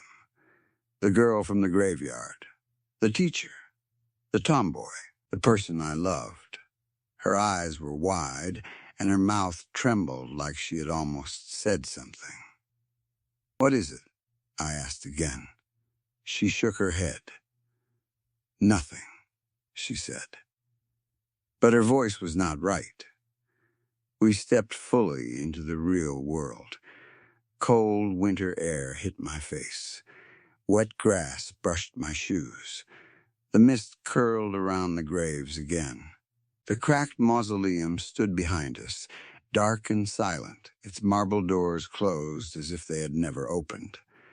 There was no yellow light inside, no buzzing, no wet carpet, no endless maze. For a moment, I thought everything was fixed. Then, Bobby pulled her hand out of mine. Not quickly, not violently, just gently, carefully, like someone removing their fingers from the hand of a stranger. I looked at her. She looked like herself again. Blonde hair, gray eyes, chubby cheeks. Her clothes were back, the flowery skirt, the yellow blouse. The small things I knew. The things I had almost lost. But something was different. I cannot explain it in a way that makes sense. Her face was the same, but the feeling behind it had shifted. The air between us felt wider. Her eyes did not settle on me the way they used to. She looked at me like she was checking whether I was real. "Bobby?" I said. She blinked. "Yeah," she said. "You okay?" She nodded too fast. "Yeah, I'm okay." We left the graveyard after that. Neither of us took notes. Neither of us joked. We walked to the car in silence, with a space between us where our joined hands should have been. On the drive home, I tried to talk about what happened. I asked if she remembered the maze. She said yes. I asked what she saw when she looked back. She said she did not know. But she did know. I could feel it. And I knew something, too. When we were inside that place, I had doubted her. I had held her hand and wondered if she was really Bobby. I had thought about leaving her behind. The maze had found that doubt and fed on it. It had taken her smell first, then the shape of her hand, then her body, then my body, until all we had left was the choice to believe each other. Maybe we passed the test. Maybe we failed it. A week later, Bobby stopped holding my hand completely. She said she just needed space. She said the graveyard had scared her more than she wanted to admit. She said she loved me, but every time she looked at me, she saw the man in the mirror, the stranger in the suit, the person who had said he was Caden, even though his face was not mine. I told her I understood, but I did not. Because every time I looked at Bobby, I saw something too. I saw the tall woman with orange hair and blue eyes. I saw her black dress. I saw the way she had lifted me by the collar and asked where her boyfriend was. And sometimes, when Bobby walked away from me, I imagined more legs moving in her shadow than there should have been. We tried to stay together for another month. Love can survive many things, but it has trouble surviving doubt. It has trouble surviving the question that sits behind every kiss, every touch, every quiet moment. Are you really you? The last time I saw Bobby, she came to my apartment to collect a box of her things. She looked tired. So did I. We stood by the door, both trying not to cry. "I did love you," she said. "I know," I said. She looked down at her hands. I think part of me is still in there. I did not ask where. I knew. The yellow place. The maze. The room that had stretched wider than any mausoleum could hold. Before she left, she looked back at me the same way she had looked back before stepping into the light. "What did you see in the mirror?" she asked. I lied. "Nothing," I said. She nodded, like she had expected that answer. Then she walked away. I have tried to write the horror story many times since then, but it never comes out right. The details are all there.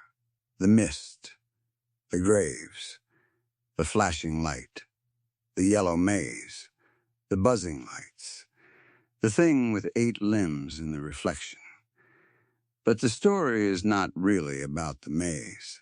It is about the moment you hold the person you love in the dark and realize you do not know their hand as well as you thought you did. It is about the fear that love might only be memory, and memory can be changed. It is about coming back from somewhere impossible and understanding that escape does not mean nothing followed you out. Sometimes, late at night, I still hear buzzing from the ceiling light in my room. It never lasts long, just a second or two. Long enough for my stomach to drop, long enough for me to remember the voice inside the lights. Bad choice. And sometimes, when I close my eyes, I hear Bobby calling my name from far away. Not from outside my window. Not from the hallway. From somewhere yellow, wet, and endless. Caden, I never answer. Because I am scared that if I do, something will answer back in her voice. And I am even more scared that it really will be her. Story 4. Explanation is not the same thing as forgiveness. That is the first thing people get wrong. They believe that if a person explains why he did something, then he is asking to be excused for it. They think every written confession is really a plea for mercy. But I am not asking for mercy. I am not asking anyone to agree with me. I am only writing down what happened because the truth deserves to remain somewhere after I am gone. The second thing people get wrong is death. They think death is an ending, a final silence, the moment when the body, the mind, and the world stop speaking to each other. They think a heart stops, and love is expected to step back politely, fold its hands, and accept defeat. I have never believed that. Only small minds believe love must obey death. Only weak souls believe devotion must end because breath leaves the body. I loved Emiliana. I loved her when she was warm and laughing beneath the sun. I loved her when she was pale and still in that dreadful coffin. I loved her when others spoke of her as if she had already become a memory. I loved her when her family buried her. And I loved her still when the world expected me to walk away from the stone chamber that held her body. They said she was gone. They said there was nothing left to do. They said time would help me heal, as if time were some gentle doctor. But time is not gentle. Time is a thief. It takes color from flowers, strength from bones, and names from old graves. It creeps into everything and calls its cruelty natural. I refuse to let it take her from me completely. The Everblack was not a place I found on a map. It was not hidden in some old book, nor was it shown to me by a priest or scholar. The Everblack was the name I gave to the darkness that came after I understood that decay was not always something to accept. It could be fought. It could be challenged. It could be delayed, even if only by careful hands and enough devotion. Every night after Emiliana was placed in the mausoleum, I dreamed of her. In those dreams, I did not see her as others claimed she was. I did not see a body without meaning. I saw my beloved standing far away in a deep black space, as if she were on the shore of a sea without water. Sometimes I could not see her face clearly, but I could hear her voice. "I can't feel the sun," she would say. Then another night. "It's dark here." Another night, softer than before. "I hope we meet in another life." Those words broke something inside me each time I heard them. Her hope had become thin. She had accepted what others had done to her. She thought she had been abandoned to darkness.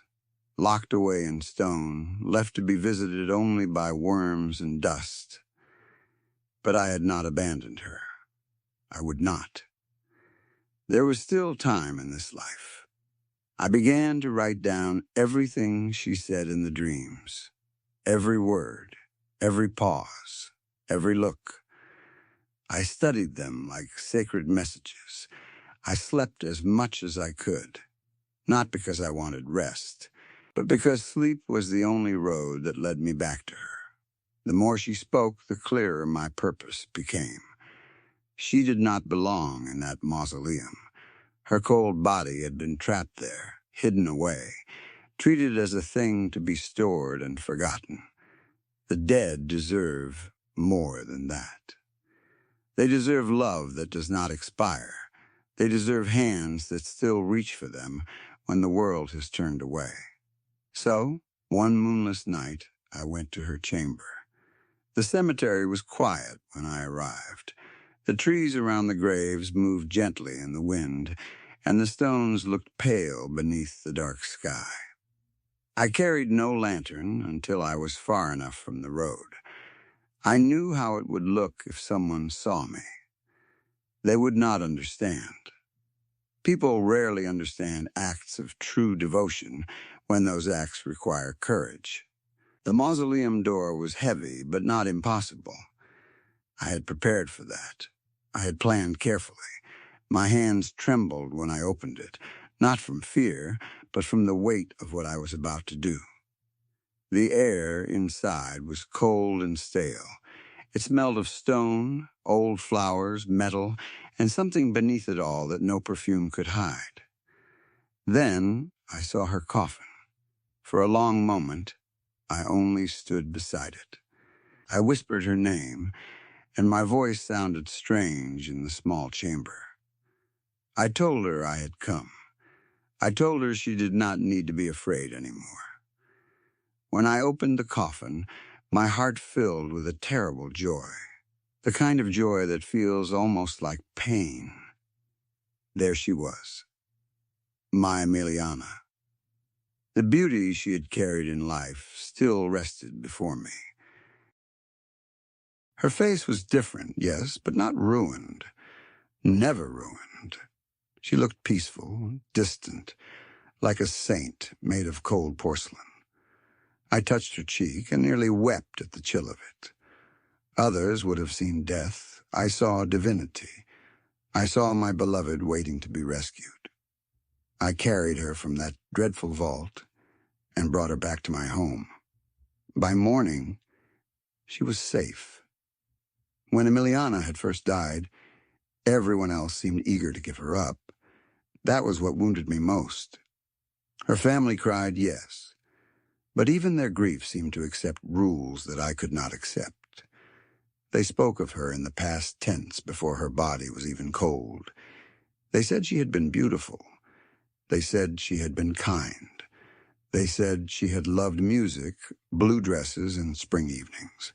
Had been, had loved, had smiled, as if language itself had already lowered her into the ground.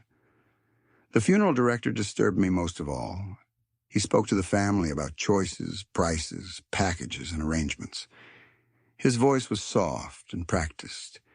He talked as if love could be folded into a bill and sealed with a signature. I remember looking at him and wondering how many times he had done it. How many beloved daughters, wives, sisters, and sweethearts had passed through his hands while he discussed wood, lining, flowers, and payment. Would someone throw away stained glass because the sunlight no longer passed through it the same way? Of course not. Beauty does not become worthless because its purpose changes. A broken statue is still art. A silent piano still holds music inside it. Emiliana was not less precious because her heart had stopped. If anything, she became more precious because only I understood what she still needed. That was why I brought her home. She deserved a devotion without an ending date. At first, caring for her was peaceful. I placed her in the room that received the softest light in the morning. I brushed her hair. I cleaned her hands. I spoke to her each day as if she had simply become quiet. I told her about the weather, the small changes in the garden, the books I was reading, and the dreams in which I still searched for her. But time did not stop its work simply because love had entered the room. One morning, I saw that her left hand had begun to change. The skin had darkened in places, and the shape of her fingers was not as perfect as before. I felt a deep ache in my stomach when I saw it. It was not disgust. Never that. It was sorrow. I knew such a change would have embarrassed her terribly when she was alive. Emiliana had always taken care of her hands. She had delicate fingers, graceful wrists, and a gentle way of touching things. I could not allow time to mock that beauty. Corrective work became necessary. It pained me to do it, but I reminded myself that pain was mine, not hers. She did not suffer. I worked slowly, with the respect of a craftsman restoring something holy. When I finished, I sat beside her and apologized for the length of the procedure. Her hand rested in mine, still and cool. I told myself she understood. That evening I danced with her. I had drawn the curtains, but perhaps not tightly enough. While I held her in my arms and moved gently across the parlor, I saw movement outside the window. A neighbor had stopped near the path and was staring in. I turned Emiliana away from the glass at once.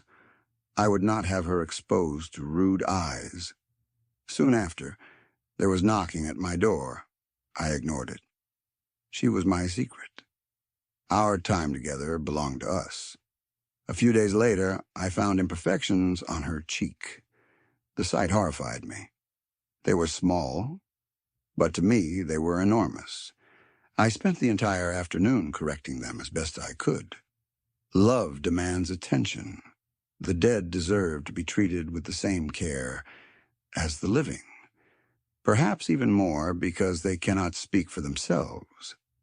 I covered her pale skin in her favorite perfume to hide the growing smell of rot. The scent filled the room at night when I slept beside her. It was sweet, almost too sweet, but it comforted me. I would close my eyes and imagine that it was years earlier, that she was only resting beside me after an evening of music and conversation. Sometimes I wondered if she dreamed the way I did. The weeks passed, and the house grew quieter.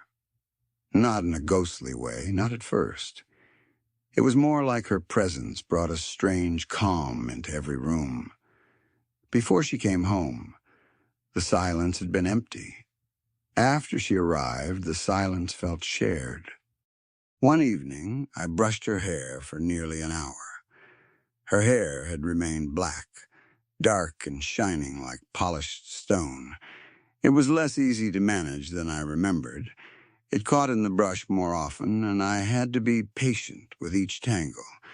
But I worked carefully until it fell over her shoulders again in a smooth sheet. The task reminded me of happier days, and I felt grateful that happiness did not have to remain locked inside memory. It could still be touched. It could still be held. More repairs were needed as the months went on. I do not like the word repair, because people use it for furniture, machines, and broken objects. Emiliana was none of those things. What I did for her was restoration. Time placed flaws where they did not belong, and I corrected them. One afternoon, I worked on her eyes. The living world does not understand the importance of eyes after death. People close them quickly, as if they are afraid of being seen. But Emiliana's eyes had once held such power. I could not allow their beauty to vanish into dullness. I worked with great care, preserving their shine as best I could, giving them the clear stillness of glass. When I finished, I felt she looked almost enchanted. Not alive, no, but present. Watching, listening, people say love is a feeling. They are wrong. Love is not just warmth in the chest or poetry spoken beneath a window. Love is daily care. Love is maintenance. Love is staying when beauty becomes difficult to protect. I read to Emiliana often, mostly poetry. I tried many authors, but some of them made me angry. They wrote about loss as if surrender were noble. They wrote about acceptance as if letting go were wisdom. Cowards often dress weakness in pretty words. I did not read those poems for long. Emiliana deserved better than voices that would have encouraged me to abandon her. I read until midnight on many nights. She did not answer, but I saw gratitude in her eyes. Conversations are not always made of spoken words. Sometimes silence listens better than any living person ever could. By autumn, an unpleasant odor had formed in the east wing of the house. At first, I feared it came from our chambers, and the thought upset me deeply. I searched for the source and was relieved to discover it was unrelated. I took care of it at once. I would not allow my darling to be troubled by such things. Near winter, I bought her a new dress. She had always favored blue. The shopkeeper looked at me strangely when I asked for the size and fabric. He asked who the gift was for. I told him it was for someone I cared about more than anyone in the world. It was not a lie. On Christmas Eve, I worried the holiday would be difficult. The world outside glowed with lamps and songs. Families gathered together. Churches opened their doors. People placed flowers on graves, yet somehow believed that was enough for the dead. How strange that we decorate graves so beautifully but deny our beloved departed the comforts of a warm room, a soft chair, a place at the table. So I prepared supper for both of us. To outsiders, it may have looked peculiar. There were 2 plates, 2 glasses, and candles between us. I spoke for most of the evening while Emiliana sat at my side. She listened beautifully, as always. Her blue dress looked lovely in the candlelight. For a little while, I could almost pretend the rest of the world had disappeared.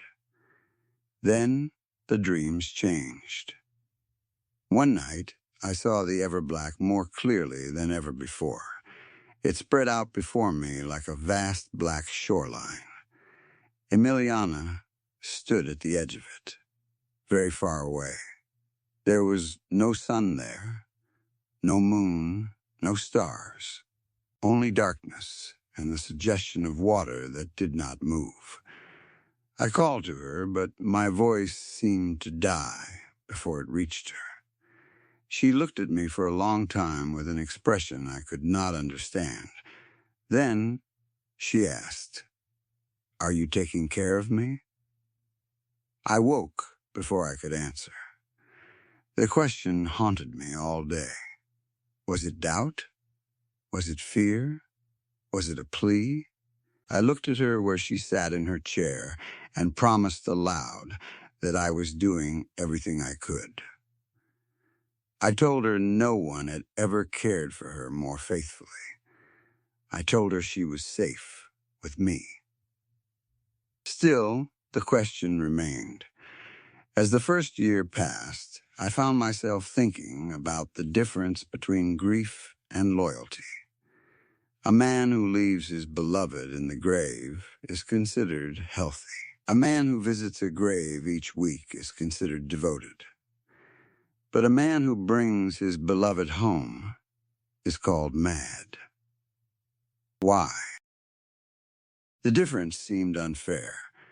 No one questions a widow who kneels beside a headstone and speaks to the soil. So why did they question me? Perhaps people only become uncomfortable when love refuses to obey distance. A year after I brought Emiliana home, I prepared supper by candlelight. During the meal, I noticed her jaw had become troublesome again. Her expression looked unusually loose, almost slack, and it hurt me to see her that way. Such a thing would have devastated her in life. I could not let it remain. The work required a steadier hand than usual. I used piano wire to help hold the structure in place. Strength does not have to destroy beauty. It can support it. I worked patiently for hours, though by the end my hands were shaking so badly that I could barely fasten the clasp of her necklace. When I finished, she looked peaceful again. That was all that mattered. Some days, small mistakes upset me more than larger ones. Once, while adjusting her clothing, a button came loose. I apologized to her again and again. I knew it was a minor thing, but I could not stop myself from explaining. I wanted her to understand that I had not been careless. I wanted her to know I would never allow disrespect to touch her. Then I realized I did not need to explain. Emiliana understood me better than anyone. Loneliness became another subject I often considered. If loneliness survives death, then cemeteries are not places of rest. They are prisons. Rows and rows of solitary confinement, each body locked away from every hand it once held, every voice it once knew. No wonder she had spoken to me from the Everblack. No wonder she had asked to be brought home. Years began to pass strangely after that. Time inside the house did not move the same way as time outside. The seasons changed beyond the windows, but our rooms remained dim and still. Dust gathered in corners, curtains stayed drawn, flowers dried in vases. The world outside became less real to me with every passing month. I spent many evenings looking through old photographs while Emiliana rested nearby. I tried to remember the exact sound of her laugh. I tried to remember the exact shade of her eyes before all of this began. I knew they had been beautiful. I knew that with certainty. But the details became harder to hold. Memory is weaker than people believe. It fades even when love tries to protect it. The photographs helped guide my work. When I restored her hands, I looked at pictures of her fingers folded around teacups, resting on piano keys holding flowers. I knew every contour of those hands by heart, or I believed I did. Her knuckles were delicate, her fingers graceful, her palms once soft against mine. But with each passing year, I found myself checking the photographs more often. That realization distressed me. At what point does preservation become reconstruction? I asked myself this many times. But a house restored with new brick and mortar remains the same house. A painting cleaned and repaired remains the same painting. So too did Emiliana remain Emiliana. The smell of formaldehyde eventually became common throughout the residence. At first, I disliked its sharpness. It clung to the air and settled into the walls. But over time, I came to associate it with healing. It meant I was fighting time. It meant I was doing what others had been too weak to do. There were days when her shoulders softened and needed further care. Days when the skin required attention. Days when I worked until twilight, barely aware of my own hunger or exhaustion.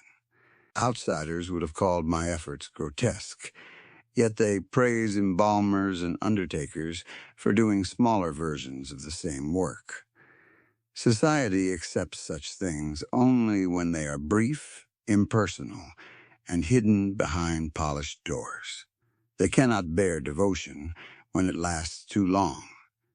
Visitors came more than once. The first unexpected visitor arrived one afternoon and asked to speak with me. I refused to let him inside. The conversation through the door lasted only minutes, but it exhausted me. People always wanted explanations. They wanted answers. They wanted me to open my private life for their inspection. Emiliana never demanded anything from me. She never pried. She never judged. Why did the living believe they had the right to do what she did not? I stopped answering the door after that. One evening, I entered the bedroom carrying flowers, and something curious happened. For the briefest moment, I believed Emiliana had rocked back and forth in her chair. It was only a small movement, perhaps not even real, but I froze in the doorway and watched her for nearly an hour, hoping she would move again. She did not. But the house felt different afterward. I began to notice things. Footsteps upstairs while I prepared breakfast. A door standing open when I clearly remembered closing it. A whisper from another room. The sense of being watched from somewhere between the shadows and the silence. Once, while I was in the dining room, Emiliana spoke. Only 3 words. I love you. I wept so hard I could hardly answer. I love you too, I told her. After that, I could no longer dismiss the idea that something else lived in the house with us. Not a person. Not a ghost in the simple way children imagine ghosts. It was something older, quieter, and more patient. It seemed to move within the spaces where light failed. It watched from corners. It waited in the silence after a sound had ended. I believed it belonged to the Everblack. One night I asked Emiliana if she was lonely. The answer came at once. No, that should have comforted me. In some ways it did. Yet the speed of the answer troubled me. Her voice was hers, and not hers. Soft, but distant. Near, but hollow. Like someone speaking from the other side of a long tunnel. More people came to the house over the years. They stood outside and called my name. They knocked. They asked questions. Some sounded worried, some sounded angry. Once I heard voices outside the windows, speaking in low, horrified tones.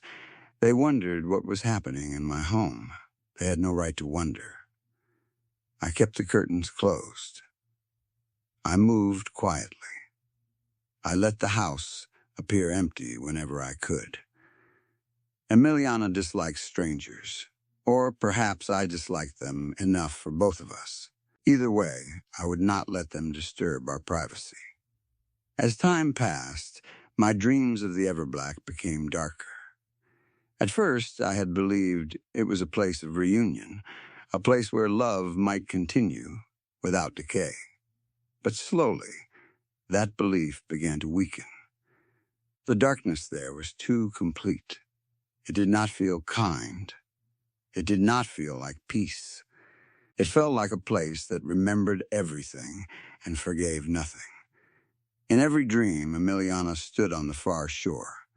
She never came closer. I never reached her.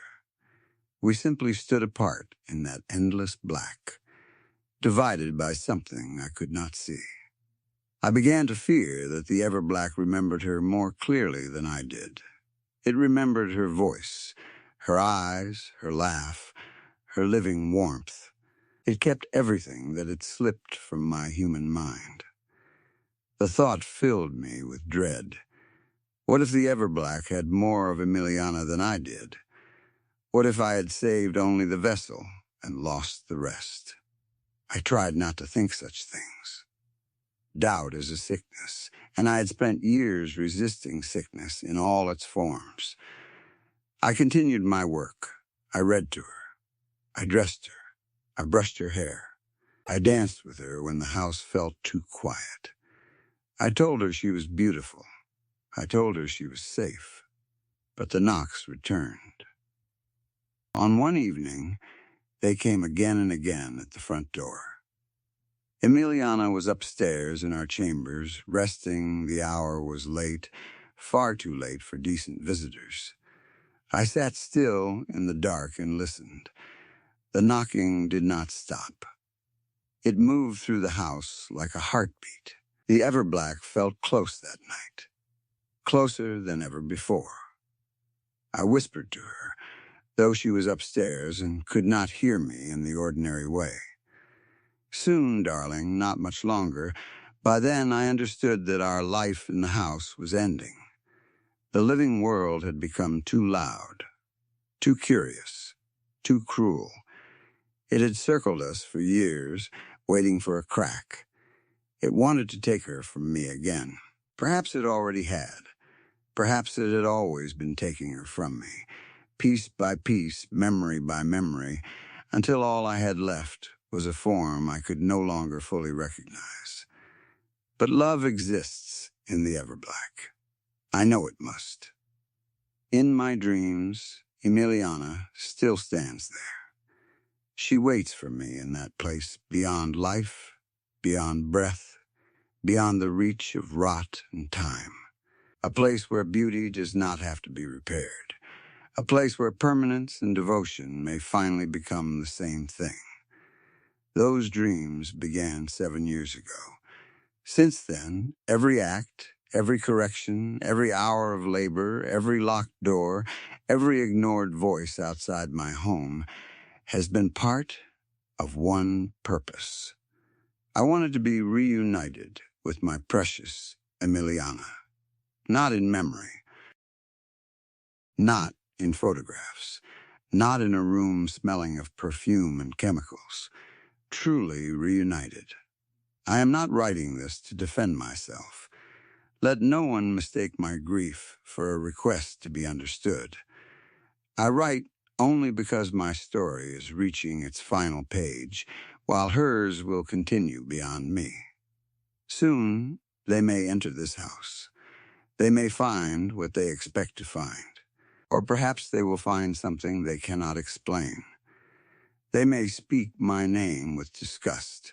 They may call me mad. They may call Emiliana a body, an object, a horror. They will be wrong, but I no longer have the strength to correct them. I will be separated from her for a time. I understand that now. The thought wounds me more deeply than any punishment they could devise. But separation has never defeated love before, and it will not defeat mine. The Everblack is waiting. Emiliana is waiting. And if she is there on that distant shore, still unable to feel the sun, still surrounded by that endless dark, then I will go to her. I will cross whatever black water keeps us apart. I will follow her voice until memory becomes whole again. I will find the laugh I forgot, the eyes I could not remember, the warmth the world told me was gone forever. Please be waiting, my darling. Please be waiting. Story 5. I rang the doorbell and stood there on the front step, waiting for someone to answer. The sound of the bell faded inside the house, moving through the walls like a voice traveling down an empty hallway. I stood as still as I could, but my legs would not stay steady. Every second felt too long. The ground under my shoes seemed to shift and roll, as if I were standing on the deck of a boat instead of a porch in a quiet neighborhood. The house rose above me like a dark, silent thing. It was an old 2-story home with faded white paint, narrow windows, and a roof that leaned forward just enough to make it look like the whole place was watching me. The curtains were drawn shut in every window, not just pulled halfway, not just closed for privacy, but sealed tight, as if the people inside wanted to keep the world out. Or maybe they wanted to keep something in. I kept touching my hair, twisting small strands between my fingers without meaning to. My mouth was dry, and I had to swallow several times before I could breathe normally. I looked over my shoulder at the street behind me. It was late, but not so late that the whole neighborhood should have looked dead. There should have been a television glowing behind a curtain somewhere. There should have been a dog barking, a car passing, a kid's bike left in a driveway. But everything was still. I pressed the bell again. This time, the ringing sounded louder. It echoed through the house, long and hollow. For a few seconds, nothing happened. Then I heard footsteps, heavy footsteps. They came from somewhere upstairs, thudding down fast, each one louder than the last. Whoever it was did not walk down those stairs. He stormed down them. The door flew open. I jumped back so quickly I almost slipped off the step. An old man stood in the doorway, gripping the edge of the door with one wrinkled hand. He was tall, but age had bent him forward. His face looked hard and deeply lined, like someone had carved every frown he had ever made into his skin and left it there. His eyes were pale and sharp. He looked me up and down like I was something unpleasant he had found on his porch. "What do you want, miss?" he asked. His voice was rough, and the word miss did not sound polite coming from him. It sounded like a warning. I tried to speak, but for a moment the words caught in my throat. I glanced behind me again. The street was empty. The wind pushed against the trees, but even the leaves seemed too quiet. "Can I please use your telephone?" I asked. "Mine isn't working." The old man's face did not change. Then he slammed the door shut in my face. The sound cracked through the air so hard I flinched. I stood there staring at the closed door, my heart beating too fast. For 1 second, I almost turned around and left. I almost walked back down the path, back to the street, back toward my own house with the dead phone in the dark rooms and the feeling that something had followed me home. But I could not leave. I needed to make that call. I took a deep breath. My hands were shaking, so I rubbed them against my jeans and forced myself to stand straight. Then I rang the bell again. The door opened even faster this time. The old man threw it open with such anger that the hinges groaned. His mouth opened, probably to shout at me, but I spoke before he could. "Is Mrs. Thorne home?" I asked. The name changed something in his face. Not kindness, not exactly. More like irritation mixed with defeat. He grumbled under his breath, turned away from me, and walked back into the house, leaving the door open. I stood there, confused. Was I supposed to follow him? Was that an invitation? Or had he just forgotten to shut the door? The inside of the house was dim. A narrow hallway stretched in front of me, with old framed photographs on the walls and a dark wooden staircase on the right. The air smelled like dust, old furniture, and something sweet that had spoiled. I stayed on the porch. I did not want to step inside without being told. After a minute, I heard another sound. A slow tap. Drag, tap, drag. Someone was coming down the hallway. An old woman appeared in the doorway. Her hair was white and soft, almost like a cloud around her head. She was small and hunched, leaning heavily on a wooden cane. Her face was covered in wrinkles, but her eyes were gentle, and when she saw me, she gave me a tired little smile. "Hello, dear," she said. Just hearing a kind voice almost made me cry. "Mrs. Thorne?" I asked. "Yes, sweetheart, what is it? Can I please use your telephone?" I said. Mine's broken, and I really need to make a call. Of course, she said at once. Come in, dear, come in. She turned slowly and made her way back inside. I stepped over the threshold and followed her. The moment I entered the house, the air changed. Outside, the night had been cold and open. Inside, everything felt thick and still. The walls seemed to press close. The hallway was narrow, and the floorboards creaked under my feet. There were old paintings on the walls, but the faces in them were too dark to see clearly. A grandfather clock stood near the stairs, but its hands had stopped at a time I could not read. Mrs. Thorne led me into the sitting room. It was an old-fashioned room with dark floral wallpaper, heavy curtains, lace covers on the arms of the chairs, and a dusty glass cabinet full of small porcelain figures. A black rotary telephone sat on the coffee table, its cord curled beside it like a sleeping snake. I had not seen a phone like that in years. Mrs.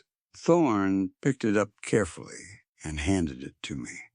Then she sighed, turned toward an old recliner, and lowered herself down into it with great effort.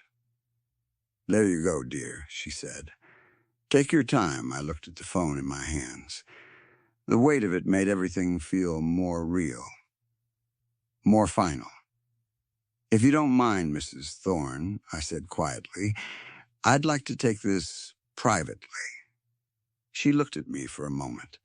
Her eyes moved over my face, and I wondered if she could see how scared I was. Maybe she could. Maybe she knew more than she wanted to say. Of course, she said. I'll be in the kitchen. She pushed herself up from the recliner with a small groan and hobbled out of the room. Her cane tapped against the floor as she went down the hall. Tap, drag, tap, drag, tap, drag, then it faded. I was alone. I sat on the edge of the couch and placed the phone on my lap. My hands were trembling so badly that I almost dropped the receiver. I knew the number by heart. It was simple, made of repeating digits, the kind of number you remember even when you wish you could forget it. I had called it before, too many times, but this time felt different. This time I was not calling because I wanted something. I was calling because I was afraid of what I had already done. I put one finger into the first hole of the rotary dial and turned it. The clicking sound filled the room as the dial spun back into place. I messed up the second number and had to start again. Then I messed up the fourth. My breath became thin and quick. I pressed my free hand against my chest as if I could hold my heart in place. Finally, I dialed the full number correctly. I lifted the receiver to my ear. The phone rang once. The sound was low and distant. It rang twice. I closed my eyes. Before the third ring could finish, someone answered. For a second, there was only static, a dry, crackling sound. Then, his voice came through. Do you know what you've done? The voice was a whisper, but it cut into me like a blade. It was him. I knew it was him, even though he sounded different. His voice used to be smooth, almost charming, the kind of voice that made lies feel safe. Now it was harsh and broken, and underneath it I could hear something else. Something burning. I shook my head even though he could not see me. No, I whispered. The static grew louder. I asked you, he said, his voice rising, do you know what you've done? I squeezed the receiver so tightly my fingers hurt. Tears filled my eyes, and I tried to hold them back. No, I said again, softer this time. I don't. There was a pause. Then he laughed. It was not a normal laugh. It was short and bitter, and it seemed to come from far below the floor instead of from the phone. "Yes, you do," he said. "You know exactly what you did." I could barely breathe. "I didn't mean to," I said. "I thought I had more time." "You had time," he whispered. "You had plenty of time. You made a deal, and you didn't keep your end." I pressed my knuckles against my mouth to stop myself from sobbing. "I was scared," I said. "You were greedy," he snapped. His voice burst with static so loud I pulled the phone away from my ear. "You begged. You promised. You took what you wanted. Then you broke the promise." "I can fix it," I said. "Please, just tell me what to do." "No," he said. The word was calm now, and somehow that was worse. "You hurt me real bad," he continued. "You think people like me don't feel pain? You think promises don't matter because you made them in the dark?" "I'm sorry," I cried. I'm sorry you will be," he whispered. "You didn't uphold your end of our deal. It hurt me real bad. So now I'm going to hurt you in hell." His voice changed on the last word. It became deeper, wider, too large for the phone. The room seemed to darken around me. The curtains shifted even though there was no wind. The little porcelain figures in the cabinet rattled softly against the glass. I slammed the receiver down. For a moment, I just sat there, frozen. Then, I broke down. The sobs came out of me so hard I could not stop them. I bent forward with both hands over my face, crying into the quiet sitting room of a stranger's house. I had known this might happen. Deep down, I had known from the first moment the phone in my own home stopped working. I had known when the lights on my street started going out, one by one. I had known when I felt that heat behind me on the walk to the Thorn house. He had found me. Or maybe he had never lost me. After a few minutes, I forced myself to stand. My legs were weak, but I needed Mrs. Thorn. I needed another person. I needed anyone who could tell me I was not alone in that house. I walked into the hallway. "Mrs. Thorn?" I called. My voice sounded small. No answer. I went toward the kitchen, following the direction she had gone. The kitchen light was on, but the room was empty. A kettle sat on the stove. 2 cups were placed on the counter. One of them had a tea bag inside it, dry and unused. A chair had been pulled out from the small table, but no one sat there. "Mrs. Thorn?" I called again. Nothing. I checked the back door. It was locked. I checked the pantry. Empty. I walked back down the hall and looked into the dining room. Empty. I checked a small bedroom on the first floor. Then, a bathroom. Then a narrow room filled with boxes and old coats. No Mrs. Thorn, no Mr. Thorn. The old man had disappeared too. Panic started to rise in me. I ran back into the hallway, turning in circles. The house suddenly felt much bigger than before. The hallway seemed longer. The ceiling seemed higher. Every doorway looked darker than it should have. "Mrs. Thorn?" I shouted. "Mr. Thorn?" My voice echoed through the house. Then it came back to me. "Mrs. Thorn, Mrs. Thorn, hello, hello, hello." No one answered. I ran upstairs. The steps creaked under me, each sound making me flinch. At the top, there were 3 doors. I opened the first one and found a bedroom with a large wooden bed and a mirror covered by a sheet.